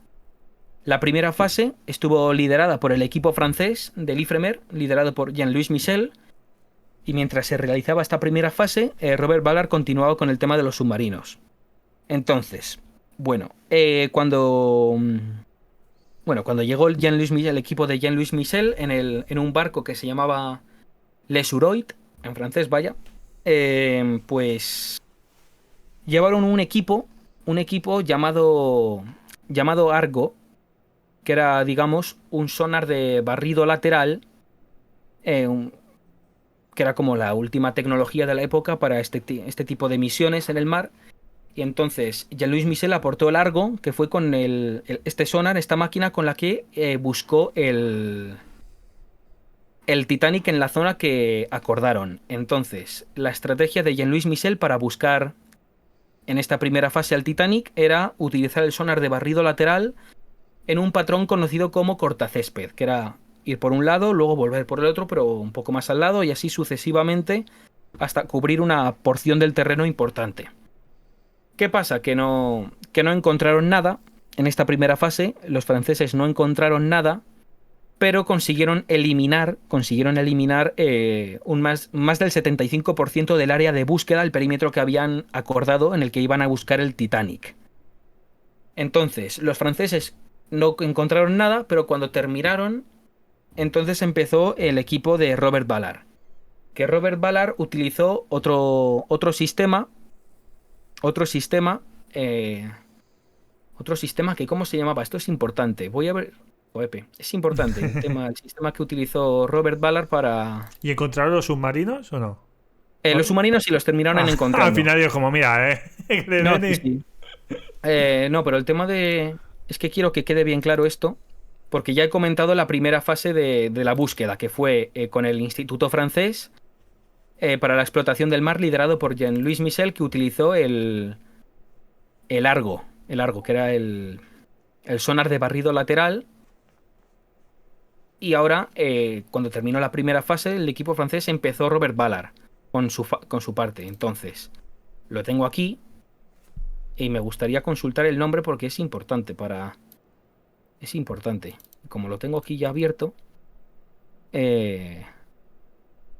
aquí está. Perdón, ¿eh? Busca. No pasa nada. Que a veces se me van los nombres y Hombre, mira, aquí está. Tanta información. Se me van los nombres. Vale, me he equivocado. Será. Me he equivocado. Los franceses utilizaron el sonar de barrido lateral, eso lo he dicho bien, pero no se llamaba Argo. No se llamaba Argo, se llamaba SAR. Era el SAR. Y el Argo fue lo que utilizó Robert Ballard. ¿Vale? Que básicamente el proceso... Que básicamente lo que hizo Robert Ballard, a diferencia de los franceses, que su estrategia fue con el sonar intentar localizar el casco del barco hundido, la estrategia de Robert Ballard se centró en buscar el campo de escombros, que se expandía por... Bueno, era kilométrico el campo de escombros y había muchas más probabilidades de encontrar algo que si se centraban única y exclusivamente en buscar el casco. Vale. Que al fin y al cabo está en un punto y como no llegues a ese punto no lo vas a ver. En cambio, Robert Ballard se centró, en vez de en el casco del Titanic, en el campo de escombros. Entonces pasaron los días, tal, y finales de agosto no lo encontraban, hasta que, como ya te he dicho, en la madrugada del 1 de septiembre de 1985, en las cámaras de Argo, porque no utilizaron sonar, utilizaron una cámara, empezaron a aparecer las calderas del barco. Entonces al principio era una imagen como muy difusa, no sabían exactamente qué era eso, pero rápidamente la pudieron identificar porque las calderas del Titanic cualquiera que las haya visto las reconoce. Entonces vieron así algo redondo y tal y llegaron efectivamente a la conclusión de que eran las calderas y a partir de ahí fueron explorando el campo de escombros y llegaron finalmente a encontrar el casco del Titanic, la sección de proa, y ya posteriormente... Bueno, creo que de hecho primero descubrieron la sección de popa. Y después, en torno a 700 kilómetros de distancia, encontraron la sección de proa, que es la famosa. Entonces, encontraron el Titanic, aunque la primera expedición tripulada no se hizo hasta 1986, con el sumergible Alvin. Y entonces así sería curioso. Básicamente cómo se descubrió el Titanic. ¿Y actualmente cómo se encuentra, sin modo rápido, cómo se encuentra pues el pecio? Pues el pecio con el paso de los años, desde que se descubrió, ha ido pues evidentemente ha ido perdiendo, ¿cómo decir? Ha ido colapsando en diferentes partes. De hecho tiene como una alga, ¿no? Sí, la bacteria que se llama, la bacteria como tal se llama Alomonas titanicae, porque la descubrieron los científicos precisamente en el Titanic. Entonces le pusieron ese nombre científico, pero en inglés lo suelen denominar rusticles, que son como estas cosas, como estos restos de hierro, como que se los va comiendo la bacteria así como en un tono marrón claro. Sí. Se va comiendo el acero y entonces, esa bacteria lo que hace es... se va como autoalimentándose todo el rato del acero que va comiéndose, por decirlo de alguna manera. Entonces se come el acero y los rusticles cada vez son más notorios y bueno... El pecio, digamos que está prácticamente cubierto de esta bacteria y las cubiertas están poco a poco colapsando. De hecho, por ejemplo, la zona del gimnasio, que estaba más o menos en una zona céntrica, entre la segunda y tercera chimenea, al principio cuando se descubrió el pecio, se podía llevar el robot sin ningún tipo de problema por esa zona. Se podía ver a través de las ventanas del gimnasio, los restos de las máquinas y tal, pero no se sabe cuándo, en un momento de la historia, a partir de que se descubriera, pues esta cubierta, entre otras muchas, pero esta concretamente colapsó y, por ejemplo, eso ya no es posible verlo, porque el techo del gimnasio se ha derrumbado y ya no se puede ver a través de las ventanas. De hecho, quedan únicamente los marcos levantados, pero está todo derrumbado. Y lo mismo con el mástil. Lo mismo con el mástil. Al principio estaba recto. El mástil que cuando el barco descendió hacia la profundidad del océano, la fuerza hizo que el mástil tirara para atrás. El mástil de proa, quiero decir. Se echara para atrás y cuando se descubrió el mástil estaba recto. Pero en un momento también de la historia, o sea, no sé cuándo exactamente, el mástil colapsó, se partió en dos y el nido de cuervo se perdió. Se perdió, aunque bueno, dicen también que el nido de cuervo pudo perderse por culpa de una expedición francesa, porque dicen que el submarino colapsó no, chocó contra el nido de cuervo, que era uno de los vigías, y este se perdió. Pero bueno, no está del todo demostrado porque bueno, los franceses lo niegan. Bueno, pues que ahora teoría las que esto me Sí. gusta mucho. Bueno, el Titanic se hundió de verdad. Pues a ver, así, de manera resumida y breve, el Titanic, yo te digo que sí que se hundió. Vale. Fue el que se hundió. Entonces, el tema de la... Hay dos teorías. En torno a este tema hay dos teorías. La más famosa es la del intercambio. La del intercambio entre el Titanic y el Olympic. Y luego otra teoría es la de que lo hundieron a posta para el tema de Seguro. poder crear la Reserva Federal. Sí, cobrar el seguro, ¿no? También. Sí, efectivamente, sí. Entonces, bueno, a ver, la teoría del intercambio. ¿Qué dice esta teoría? A ver, esta teoría lo que dice, bueno, a ver, básicamente, lo primero que tenemos que saber es que efectivamente había dos barcos que eran casi iguales. Uno era el Olympic y otro era el Titanic, ¿vale? El Olympic, por ser el primero, fue el que antes entró en servicio comercial. Entonces, bueno, de hecho, perdón, el mismo día que se entregó el Olympic a la White Star Line, fue la botadura del Titanic. Entonces, bueno, el 20 de septiembre de 1911, el Olympic, cuando se disponía a realizar su sexta travesía ya, tuvo un incidente con un buque de guerra que se llamaba HMS Hawk. Entonces, este barco, el HMS Hawk, al verse atraído por la succión de las hélices del Olympic, acabó golpeando su casco por el lado de estribor, en la zona de popa, y abrió un agujero, un boquete bastante grande en el casco del Olympic. Entonces, ¿qué pasa? Esto provocó que el Olympic tuviera que regresar a los astilleros para que le realizaran las reparaciones. Entonces, esto provocó que la construcción del Titanic se retrasara, porque destinaron muchos obreros, los trasladaron del Titanic al Olympic, y la construcción del Titanic se retrasó, y de hecho el viaje inaugural del Titanic, que en un inicio iba a ser en marzo, tuvo que retrasarse hasta abril. Como realmente. Otra cadena de errores. O sea, es como si... Ya, sí. Es que todo puede cambiar, ¿eh? Sí, Cualquier sí. cosa Un que pase día, puede... hostia. Sí, sí. Entonces, bueno, es en ese momento cuando, según esta teoría, es en este momento cuando se produce el intercambio entre el Olympic y el Titanic. Entonces, según esta teoría, el intercambio estuvo supuestamente motivado porque dicen que los daños del Olympic eran de tal magnitud que básicamente no les rentaba repararlo. Y como no lo cubría el seguro, pues decidieron cambiar el barco por el Titanic, para posteriormente hundirlo a propósito, hundir al Olympic pero con el nombre del Titanic, y así poder cobrar el seguro. Pero, como ya te digo, esto es lo que dice la teoría. Ahora, la realidad es bastante diferente. En primer lugar, organizar todo esto no solo no les habría salido rentable, sino que además habrían perdido dinero. Entonces, ¿por qué? ¿Por qué habrían perdido dinero? Bueno, pues principalmente, y entre otras cosas, porque el Titanic el seguro, quiero decir, solo tenía cubierto 5 millones de dólares. 5 millones de dólares. Y la construcción de los dos transatlánticos costó en torno 7 millones y medio de dólares cada uno, cada transatlántico.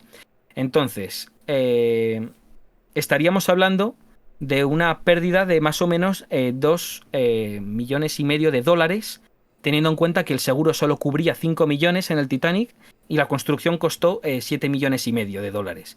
Entonces, y esto, además, son documentos que se pueden comprobar. Es decir, no es algo que esté diciendo yo así al aire tal. Esto, investigando, no es tan difícil en internet, se pueden encontrar estos documentos públicos en los que se establece el valor, lo que estaba asegurado del Titanic eran 5 millones. Entonces, luego, también, por otro lado, los daños sufridos por el Olympic, que supuestamente eran demasiado caro repararlos, realmente costaron $125,000. Que teniendo en cuenta las cifras de las que estamos hablando, eran una porción Eso muy de nada. pequeña de dinero. Y bueno, y de hecho, el Olympic fue reparado. Fue reparado porque la teoría es falsa. Entonces, costó la reparación $125,000 y el Olympic fue reparado. Luego, por otro lado, lo de cambiar el nombre de los dos barcos, que dicen que supuestamente era tan fácil, pues no era tan fácil como dicen, porque en primer lugar, a pesar de que evidentemente eran muy parecidos, tenían sus diferencias y muchas de ellas eran bastante fáciles de ver. Si te fijas, así de primeras a lo mejor no, pero si te fijas, dices, ostras, pues es verdad, son diferentes. Como por ejemplo, una diferencia a la que se suele recurrir mucho, que es una diferencia bastante básica, es la de la cubierta de paseo de primera clase. Esto con una imagen se verá mejor, pero bueno, en el Olympic esta cubierta de paseo se encontraba completamente destapada, de proa a popa. En cambio, en el Titanic, más o menos hasta la mitad de la cubierta desde la parte de proa, es decir, de delante para atrás, de proa a popa, la cubierta estaba tapada con cristales. Estaba tapada y había ventanas y estaban tapadas con cristales metacrilato. ¿Cómo es? Metacrilato. Metacrilato, exacto. Entonces, otra diferencia entre estos dos barcos era la forma en la que tenía la sala del timón principal. Mientras que en el Olympic tenía una ligera curvatura, insisto, esto con una imagen se verá mejor, en el Titanic era totalmente recta. Y estas dos diferencias que te he dicho, la de la cubierta de paseo y la de la sala del timón principal, se pueden comprobar si miramos los mosaicos que se han hecho a partir, realizando fotografías del pecio, vaya. Porque los mosaicos que conocemos del pecio del Titanic, que son así como imágenes muy grandes y tal, hay que tener en cuenta que en la profundidad del océano no hay luz.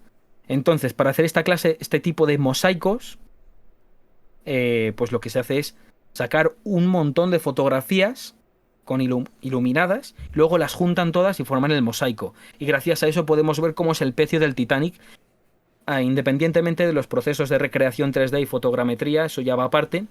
Lo primero que se hizo en primera instancia para saber cómo estaba el pecio fueron estas fotografías y estos mosaicos.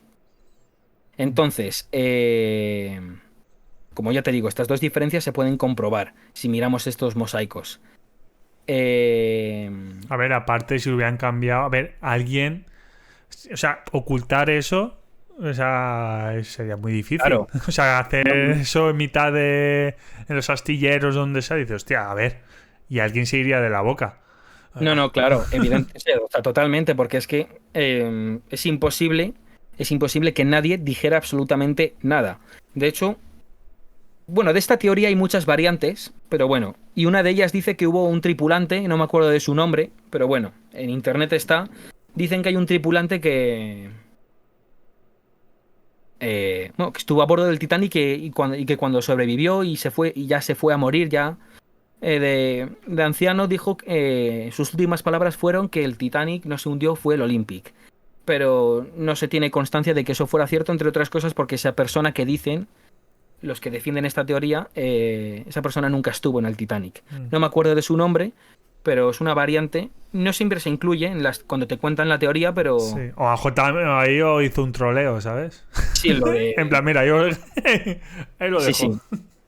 Claro, no tiene sentido, porque es que las diferencias, como ya te digo, las diferencias Sí. había Sí, bastante que se puede ver, diferencia. ya te digo, pondré fotos por aquí arriba, pero que sí, o sea, yo estaba viendo, pero sí que vas viendo teorías y dices, ostras, ¿sabes? Claro, o sea... no, claro, es que si si realmente una persona que no está muy familiarizada con estos temas conoce el Titanic, pero así de una manera muy superficial y le cuentan estas teorías, Mm, y si encima es una persona susceptible de creerse lo primero que le cuentan, mm. pues claro, Yo pues dudo, ¿eh? Bueno, te digo que hay a veces, hostia. Pero ahora hablando contigo me vas... oh, Pero... es que, claro, el punto principal para poder saber que era el Titanic y no el Olympic, como ya te digo, son las diferencias que se veían a simple vista. Por ejemplo, otra diferencia, la cubierta B, otra diferencia, el tema de la cubierta B en el Titanic, la cubierta B no era de paseo. En las zonas pegadas Sí. al costado del barco, la cubierta B no era de paseo y en el Olympic sí que era de paseo. Entonces, ¿en qué esto cómo ayuda a distinguir que el Titanic del Olympic? Pues porque en el Olympic las ventanas que formaban parte de esa cubierta de paseo siguen un patrón uniforme, totalmente recto. Es ventana, ventana, ventana, la misma distancia entre todas y así toda la cubierta de paseo. En cambio, en el Titanic, como no era una cubierta de paseo, sino que eran camarotes de primera clase, pues estas ventanas estaban conforme a los camarotes. Es decir, el patrón que seguían no era uniforme. Las distancias entre las diferentes ventanas era diferente y esto también se puede comprobar en el pecio. En el pecio se ve claramente que las ventanas no siguen el patrón que había en el Olympic, Mm, sino que siguen el patrón que había en el Titanic. claro. Entonces, bueno, otra diferencia lo del tema del número 400 y el 401. El número de construcción del Titanic era el 401 y el del Olympic el 400. Y en el pecio del Titanic, por ejemplo, en las propias hélices, se han encontrado números que es el número 401 y no solo en el hélice, sino en diferentes... En un montón de partes del Mm, pecio se ha visto ese número que claro. era el número de construcción del Titanic, no del Ahora Olympic. que me acuerdo también decían que, bueno, se encontraron los restos y demás, que los cubiertos, ¿no? Que estaban como con nombre del Titanic, ¿no? Sí, sí, los cubiertos yo te diría también sobre todo, yo había escuchado de las vasijas, O los vasijas, platos y sí. tal, por detrás tenían como, no me sé el número, pero tenían un número identificativo que en el Titanic era diferente en el Olympic y en el que se encuentra en el fondo del mar, todas las que han comprobado y tal corresponden con el que había en el Titanic. De Y todo esto cambiar todo eso. Es que claro, todo esto se puede contrastar porque como el Olympic no se hundió eh, o sea, comparando tal, por ejemplo, el Olympic cuando lo fueron a desguazar, porque el Olympic al no hundirse lo desguazaron y tal, subastaron muchas partes del interior, paneles para decorar y tal, subastaron. Y por detrás de los paneles de decoración está escrito a mano en muchas partes el número 400 a mano detrás de estos paneles que se pegaban a las paredes. Entonces eso es una prueba más para demostrar que no fue mm, el Olympic el que se hundió. Y todo esto se puede comprobar, ¿eh? O sea, sí. Luego también había, bueno, lo de JP Morgan, ¿no? Que no, al final no. No. claro, lo de JP Morgan. O sea, JP Morgan efectivamente había reservado una suite, de hecho fue la suite que ocupó Bruce Ismay, había reservado la suite de babor con cubierta privada en el Titanic, pero el, lo canceló en el último momento. Entonces, esto también se utiliza mucho para demostrar que todo estaba en Sí, que no, que había como eso, que luego se creó la Reserva Federal para la Guerra Mundial. porque, o sea, JP, o sea, me gustaría decirte por qué lo canceló, porque se sabe, está demostrado, está escrito en un montón de partes y no hablo de Mm, solo la Wikipedia. Hablo de un montón de fuentes fiables que dicen que JP Morgan lo canceló. Creo que era por dos motivos. No sé cuál de los dos era. Uno que tenía una exposición en Roma o a lo mejor que estaba malo, mm, que se puso enfermo, pero no me acuerdo bien de cuál fue el ah, motivo por el cual lo canceló. mm, Pero te puedo asegurar que fue uno de esos dos mm. motivos. Y de que un torpedo alemán lo hundió. Pues el torpedo alemán, dudo que hubiera sido un torpedo alemán porque todavía no había empezado la Primera Guerra Mundial. Y luego en el Titanic, en el pecio, Claro. no se ha encontrado nada, no se ha encontrado cualquier signo que pudiera sugerir que fuera una explosión de torpedo. Pero como estaba ahí, ¿no? Entre las grandes compañías. No, sí, pero... Pero bueno, es... Incluso he leído también una momia, ¿no? Que había dentro, que era una Y luego, maldición. otra teoría es la de la momia. Pero, a ver, esto es que es bastante... Sí, Es no, que a no ver, existe... por teorías aquí puedes Claro, es que sacar... por teorías hay muchas. No hay constancia de que hubiera una momia. O sea, seguramente, o sea, toda la gente que suele contar estas teorías en los vídeos, probablemente en los vídeos no les acompañan ni imágenes ni fuentes. En plan, simplemente lo dicen Y lo y sueltan y ya no... está. O sea, yo te diría que las teorías más curradas, entre comillas, son las de la que te he comentado, la del Olympic, y el intercambio, quiero Sí, decir. Luego la de la Reserva sí. Federal. La de la Reserva Federal que, bueno, como se fundó en 1913, pues la teoría mantiene que JP Morgan, que era el empresario dueño de la IMM, a la que pertenecía la White Star Line, quiso hundir el barco a propósito porque él mismo estaba interesado en la creación de la Reserva Federal de los Estados Porque Unidos. estaba, a ver si lo digo bien, Benjamin Guggenheim, ¿no? Sí, Benjamin. claro. Bueno, estaban Claro. los que no querían y es como que se los quitó de en medio, por eso él no embarcó. No sé, son teorías... Claro, o sea, de hecho en el Titanic viajaban tres hombres, o sea, la teoría dice que en el Titanic viajaban tres hombres que tenían, que se supone que tenían el suficiente poder y que estaban interesados en paralizar la creación de la Reserva Federal, que según esta teoría eran John Jacob Astor, que te lo he mencionado en algún momento ya, luego Sí. también eran el que has dicho, Benjamin Guggenheim, y el otro era Isidore Strauss, y que casualmente los tres murieron en el hundimiento. Entonces, previamente JP Morgan, como bueno, ya lo hemos comentado también, si esto lo sumamos a que JP Morgan canceló en el último momento la suite que tenía reservada, pues claro, uno se puede hacer preguntas, pero claro, la teoría parte de una premisa que es falsa, porque los tres hombres que supuestamente se oponían a la creación de la Reserva Federal, que son estos tres que te he dicho, realmente no se oponían. No se oponían porque, a ver, para empezar no existe ningún tipo de evidencia, no existe ningún tipo de prueba que demuestre que John Jacob Astor y Benjamin Guggenheim estuviesen en contra de la creación de la Reserva Federal. Pero y por otro lado, el tercero, que es Isidore Strauss, sí que se manifestó, pero no se manifestó en contra, sino que se manifestó a favor de la creación de la Reserva Federal. De hecho, en 1911 escribió un artículo, un par de artículos para el New York Times defendiendo la creación de la Reserva Federal. Por lo que esto se puede ver en internet y está documentado. Es algo que está muy documentado y en base a esto se podría decir que la teoría no tiene ninguna clase de sentido.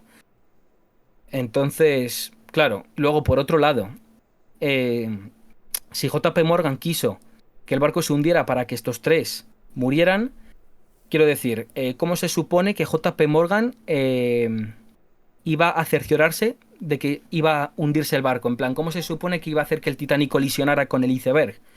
Tipo, sobornando a los oficiales o ordenándoselo. No tiene sentido, es como te cargas un... no sé. Aunque les hubiera sobornado, no tiene sentido porque muchos de ellos, o sea, varios oficiales fallecieron. Entonces, no tiene sentido, incluido el jefe de oficiales y el primer oficial, que era William Murdoch.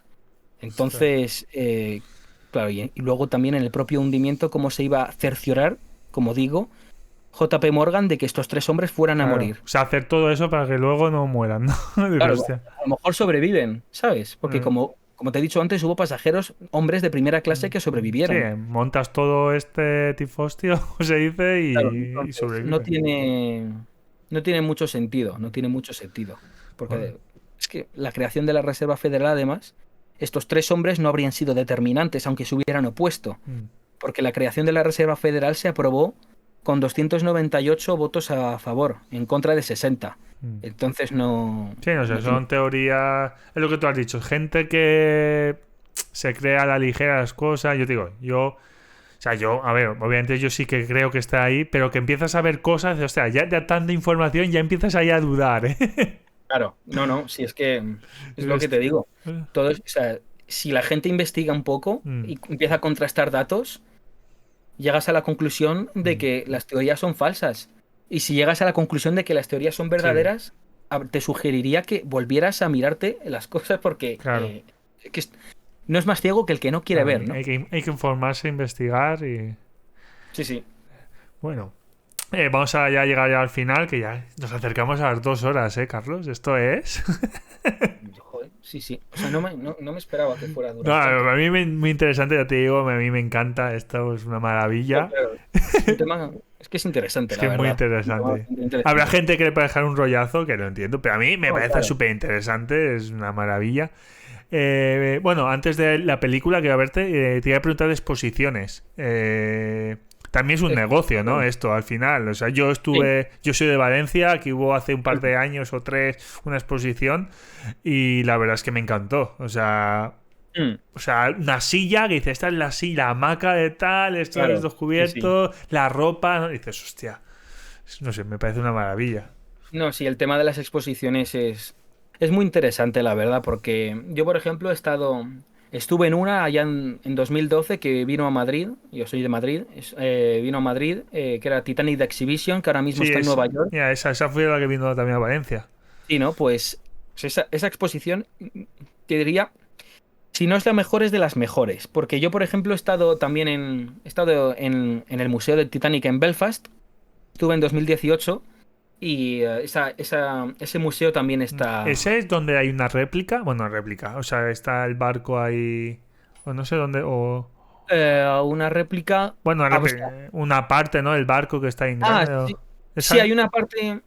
Claro, es que el tema. En Belfast está el museo. Se divide como en tres zonas. Está el museo, que es un edificio muy característico, muy famoso.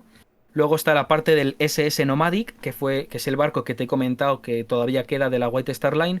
Y luego, aparte, está el dique seco Thompson, que era donde. El dique seco, vaya, donde se realizó parte del acondicionamiento del Mm, barco. Entonces, en Belfast, en una zona próxima al dique seco Thompson, hay como una pequeña, ahí va, hay como una pequeña parte del casco que construyeron como así a modo de homenaje y de hecho hicieron un documental de eso. Entonces, de hace bastantes años. Entonces hay como una réplica de una pequeña porción de la sección de proa del casco y del casco, parte del casco de la sección de proa, quiero decir, y está ahí. Y hay un... Sí, sí, sí. mm. Y entonces, Ya bueno, te digo pero que ver todo eso a mí me flipa, o sea, lo que te he dicho. Ver claro, todo eso, la historia, y dices, hostia. Que al final yo lo que diría, tú hemos dicho, o sea, al final piensas, a ver, es un barco que se hundió y ya está, pero no sé, se ha creado tanto. claro, no, no, es que además, es que es lo que dices, se ha creado tanto, es como, ¿cómo decirte? Se ha creado como todo un universo que gira en torno a este barco, hay tantas cosas que contar que es que Mm, uno se queda corto y claro. Y yo, porque bueno, yo soy un aficionado a la historia, intento divulgarla lo mejor que puedo, pero claro, con un experto que sí que se sabe realmente todo y que no se le olvida nada, pero ya un experto de carrera me refiero, todo lo que si ya encima juntamos a un equipo como los que reúne James Cameron para las sí, buah, expediciones y tal, hay tantas cosas que contar, detalles técnicos y cosas que ya no controlo yo flipas. tanto. Sí, sí. Hay es que es infinito, no, pero yo Hay un diría que casi. montón. Entonces eso. Bueno, pues lo que te he dicho, la película. ¿Te gustó la película? Sí. Pues sí, la verdad es que la película me gustó. La he visto. Bueno, es mi película favorita, ¿vale? No, no sé por qué. Es mi película favorita porque, bueno, a ver, la película es increíble, vaya. Mm. Entonces, la película la he visto, es la película que más veces he visto. Que sale Y la he ahora visto. nueva edición, ¿no? Sí, sí, efectivamente va a salir. El 5 de diciembre va a salir la edición 4K, que todavía no había salido de Titanic y me la compraré, la verdad. Pero no, la verdad es que sí, además en el cine la he visto un par de veces. En 2012, cuando se estrenó por el 100 aniversario del hundimiento del barco, y la vi en febrero de este año, a principios de este año en febrero, que se volvió a reestrenar por los 25 años de la película. Entonces, bueno, ¿qué te voy a decir yo de la Ah, película? ¿Es Que fiel? es- Bueno, O casi. en muchos aspectos sí que es fiel, pero en muchos otros no.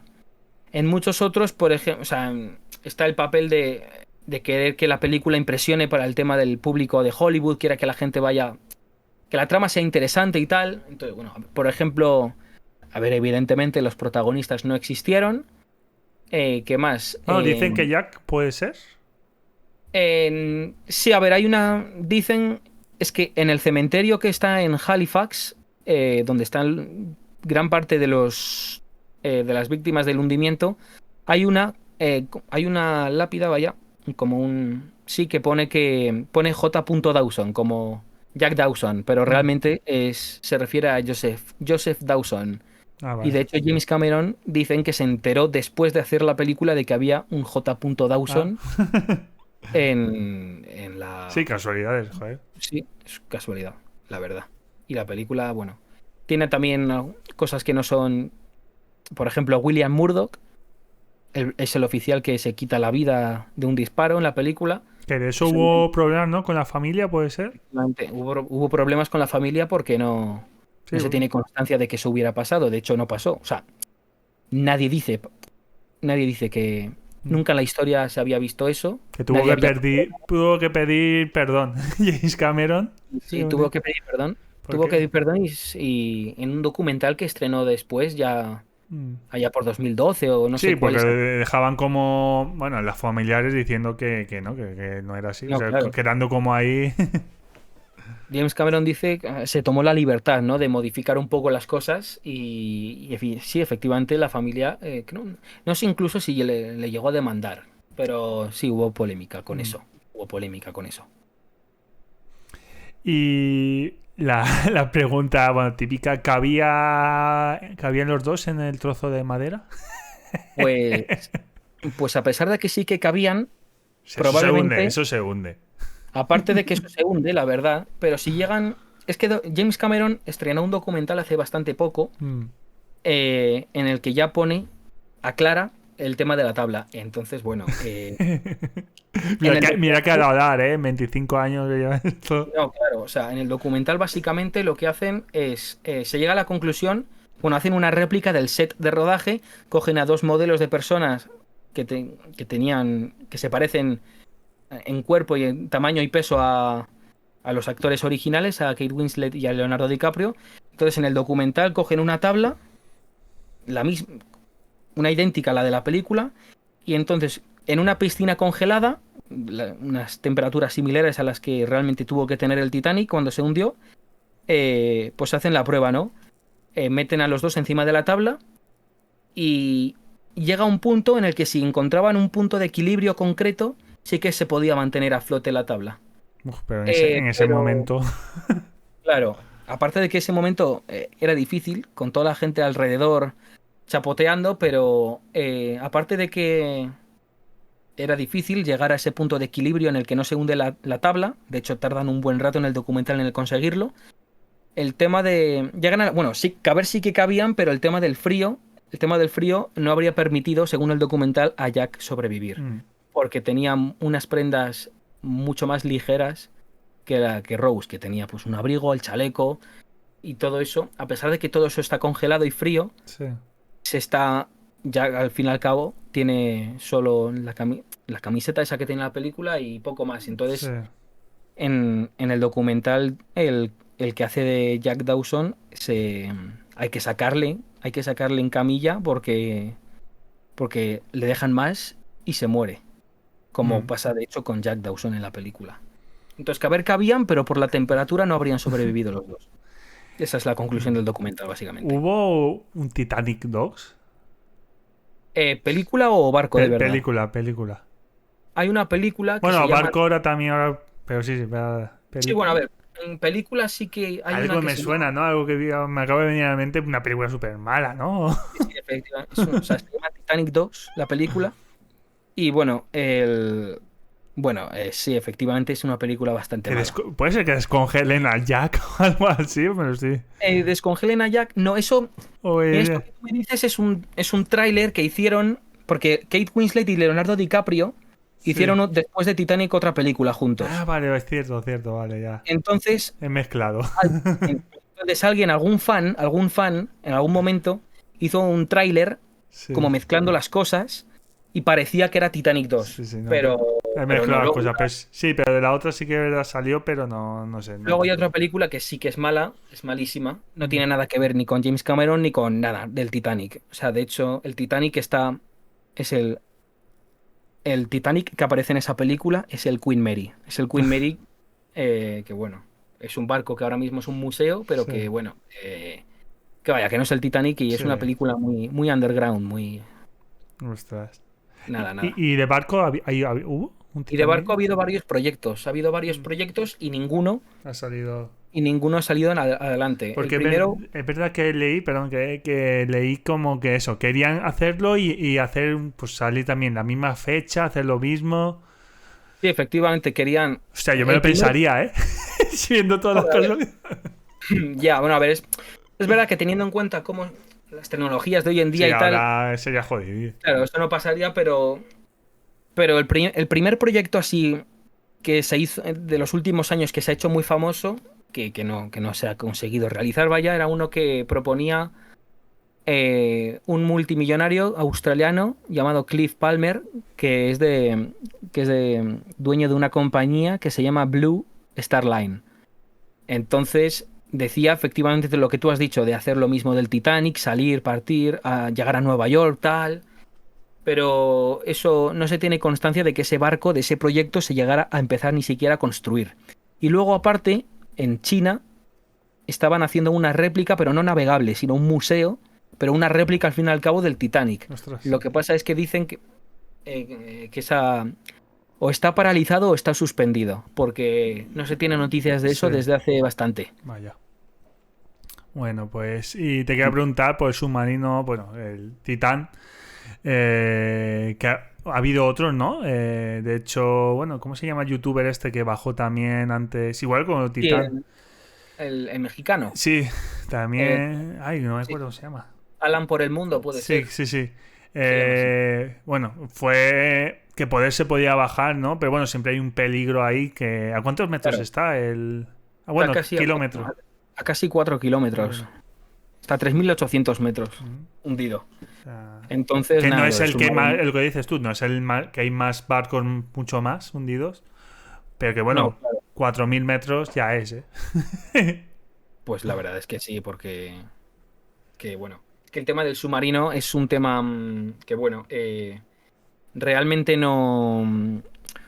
O sea, esta empresa, que era Ocean Gate Expeditions, que se fundó allá por 2009, durante la década anterior estuvo como intentando conseguir hacer era una empresa privada, intentar fabricar un sumergible que fuera capaz de bajar a los restos del Titanic con el fin de realizar visitas turísticas, básicamente. Entonces, crearon el sumergible Titán, que estaba hecho era como una mezcla Mm. de fibra de carbono y no sé qué otro. Una mezcla de titanio y fibra de carbono, pero bueno, fibra de carbono sobre todo. En cualquier caso, el sumergible no estaba homologado. Con No, mando no, de la Play, ¿no? efectivamente, un Hostia. mando de la Play. Entonces, bueno,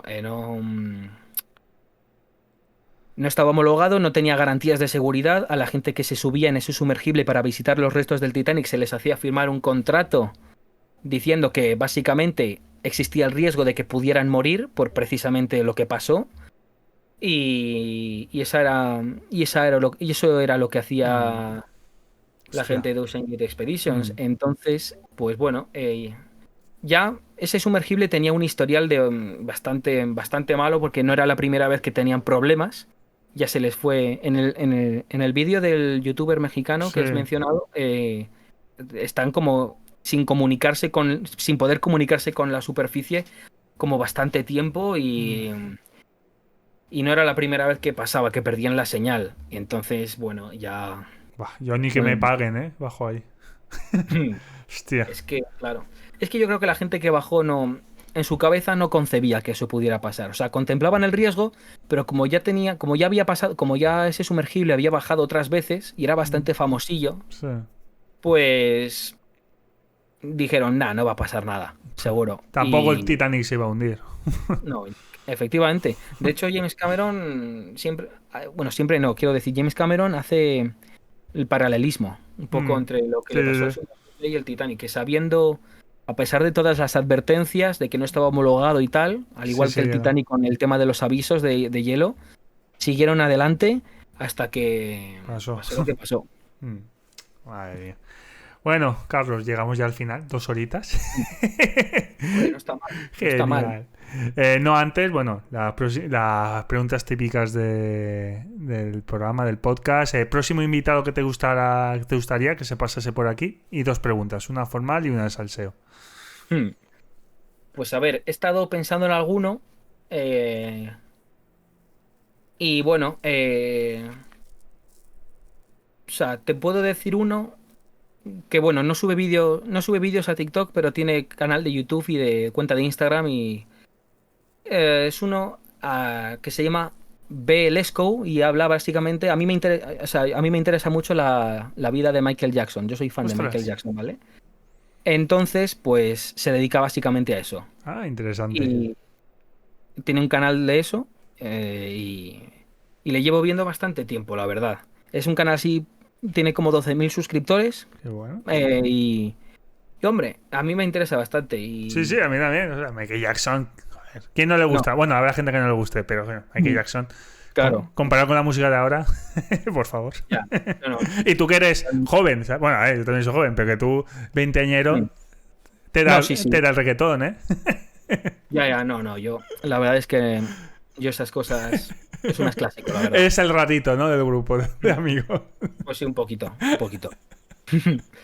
Entonces, bueno, te diría ese y preguntas, pues así una formal Hmm. para él relacionado con su contenido, pues no sé, tipo, ¿cuál sería de todos los discos de Michael Jackson? ¿Qué orden tendrías pondría de top 1 hasta, no sé cuántos tendrá, top 7 o top 10 discos, no sé cuántos, no me acuerdo cuántos tiene, que hiciera un top? Y preguntas al SEO. Pues es que también he estado pensando y no. He llegado a pensar en estas dos cosas, pero en la de salseo no se me ha llegado a ocurrir alguna. Entonces. U otra pregunta, de lo que sea. Salseo es por crear ahí algo. No, claro, pues a ver, no se me ocurre así de un salseo.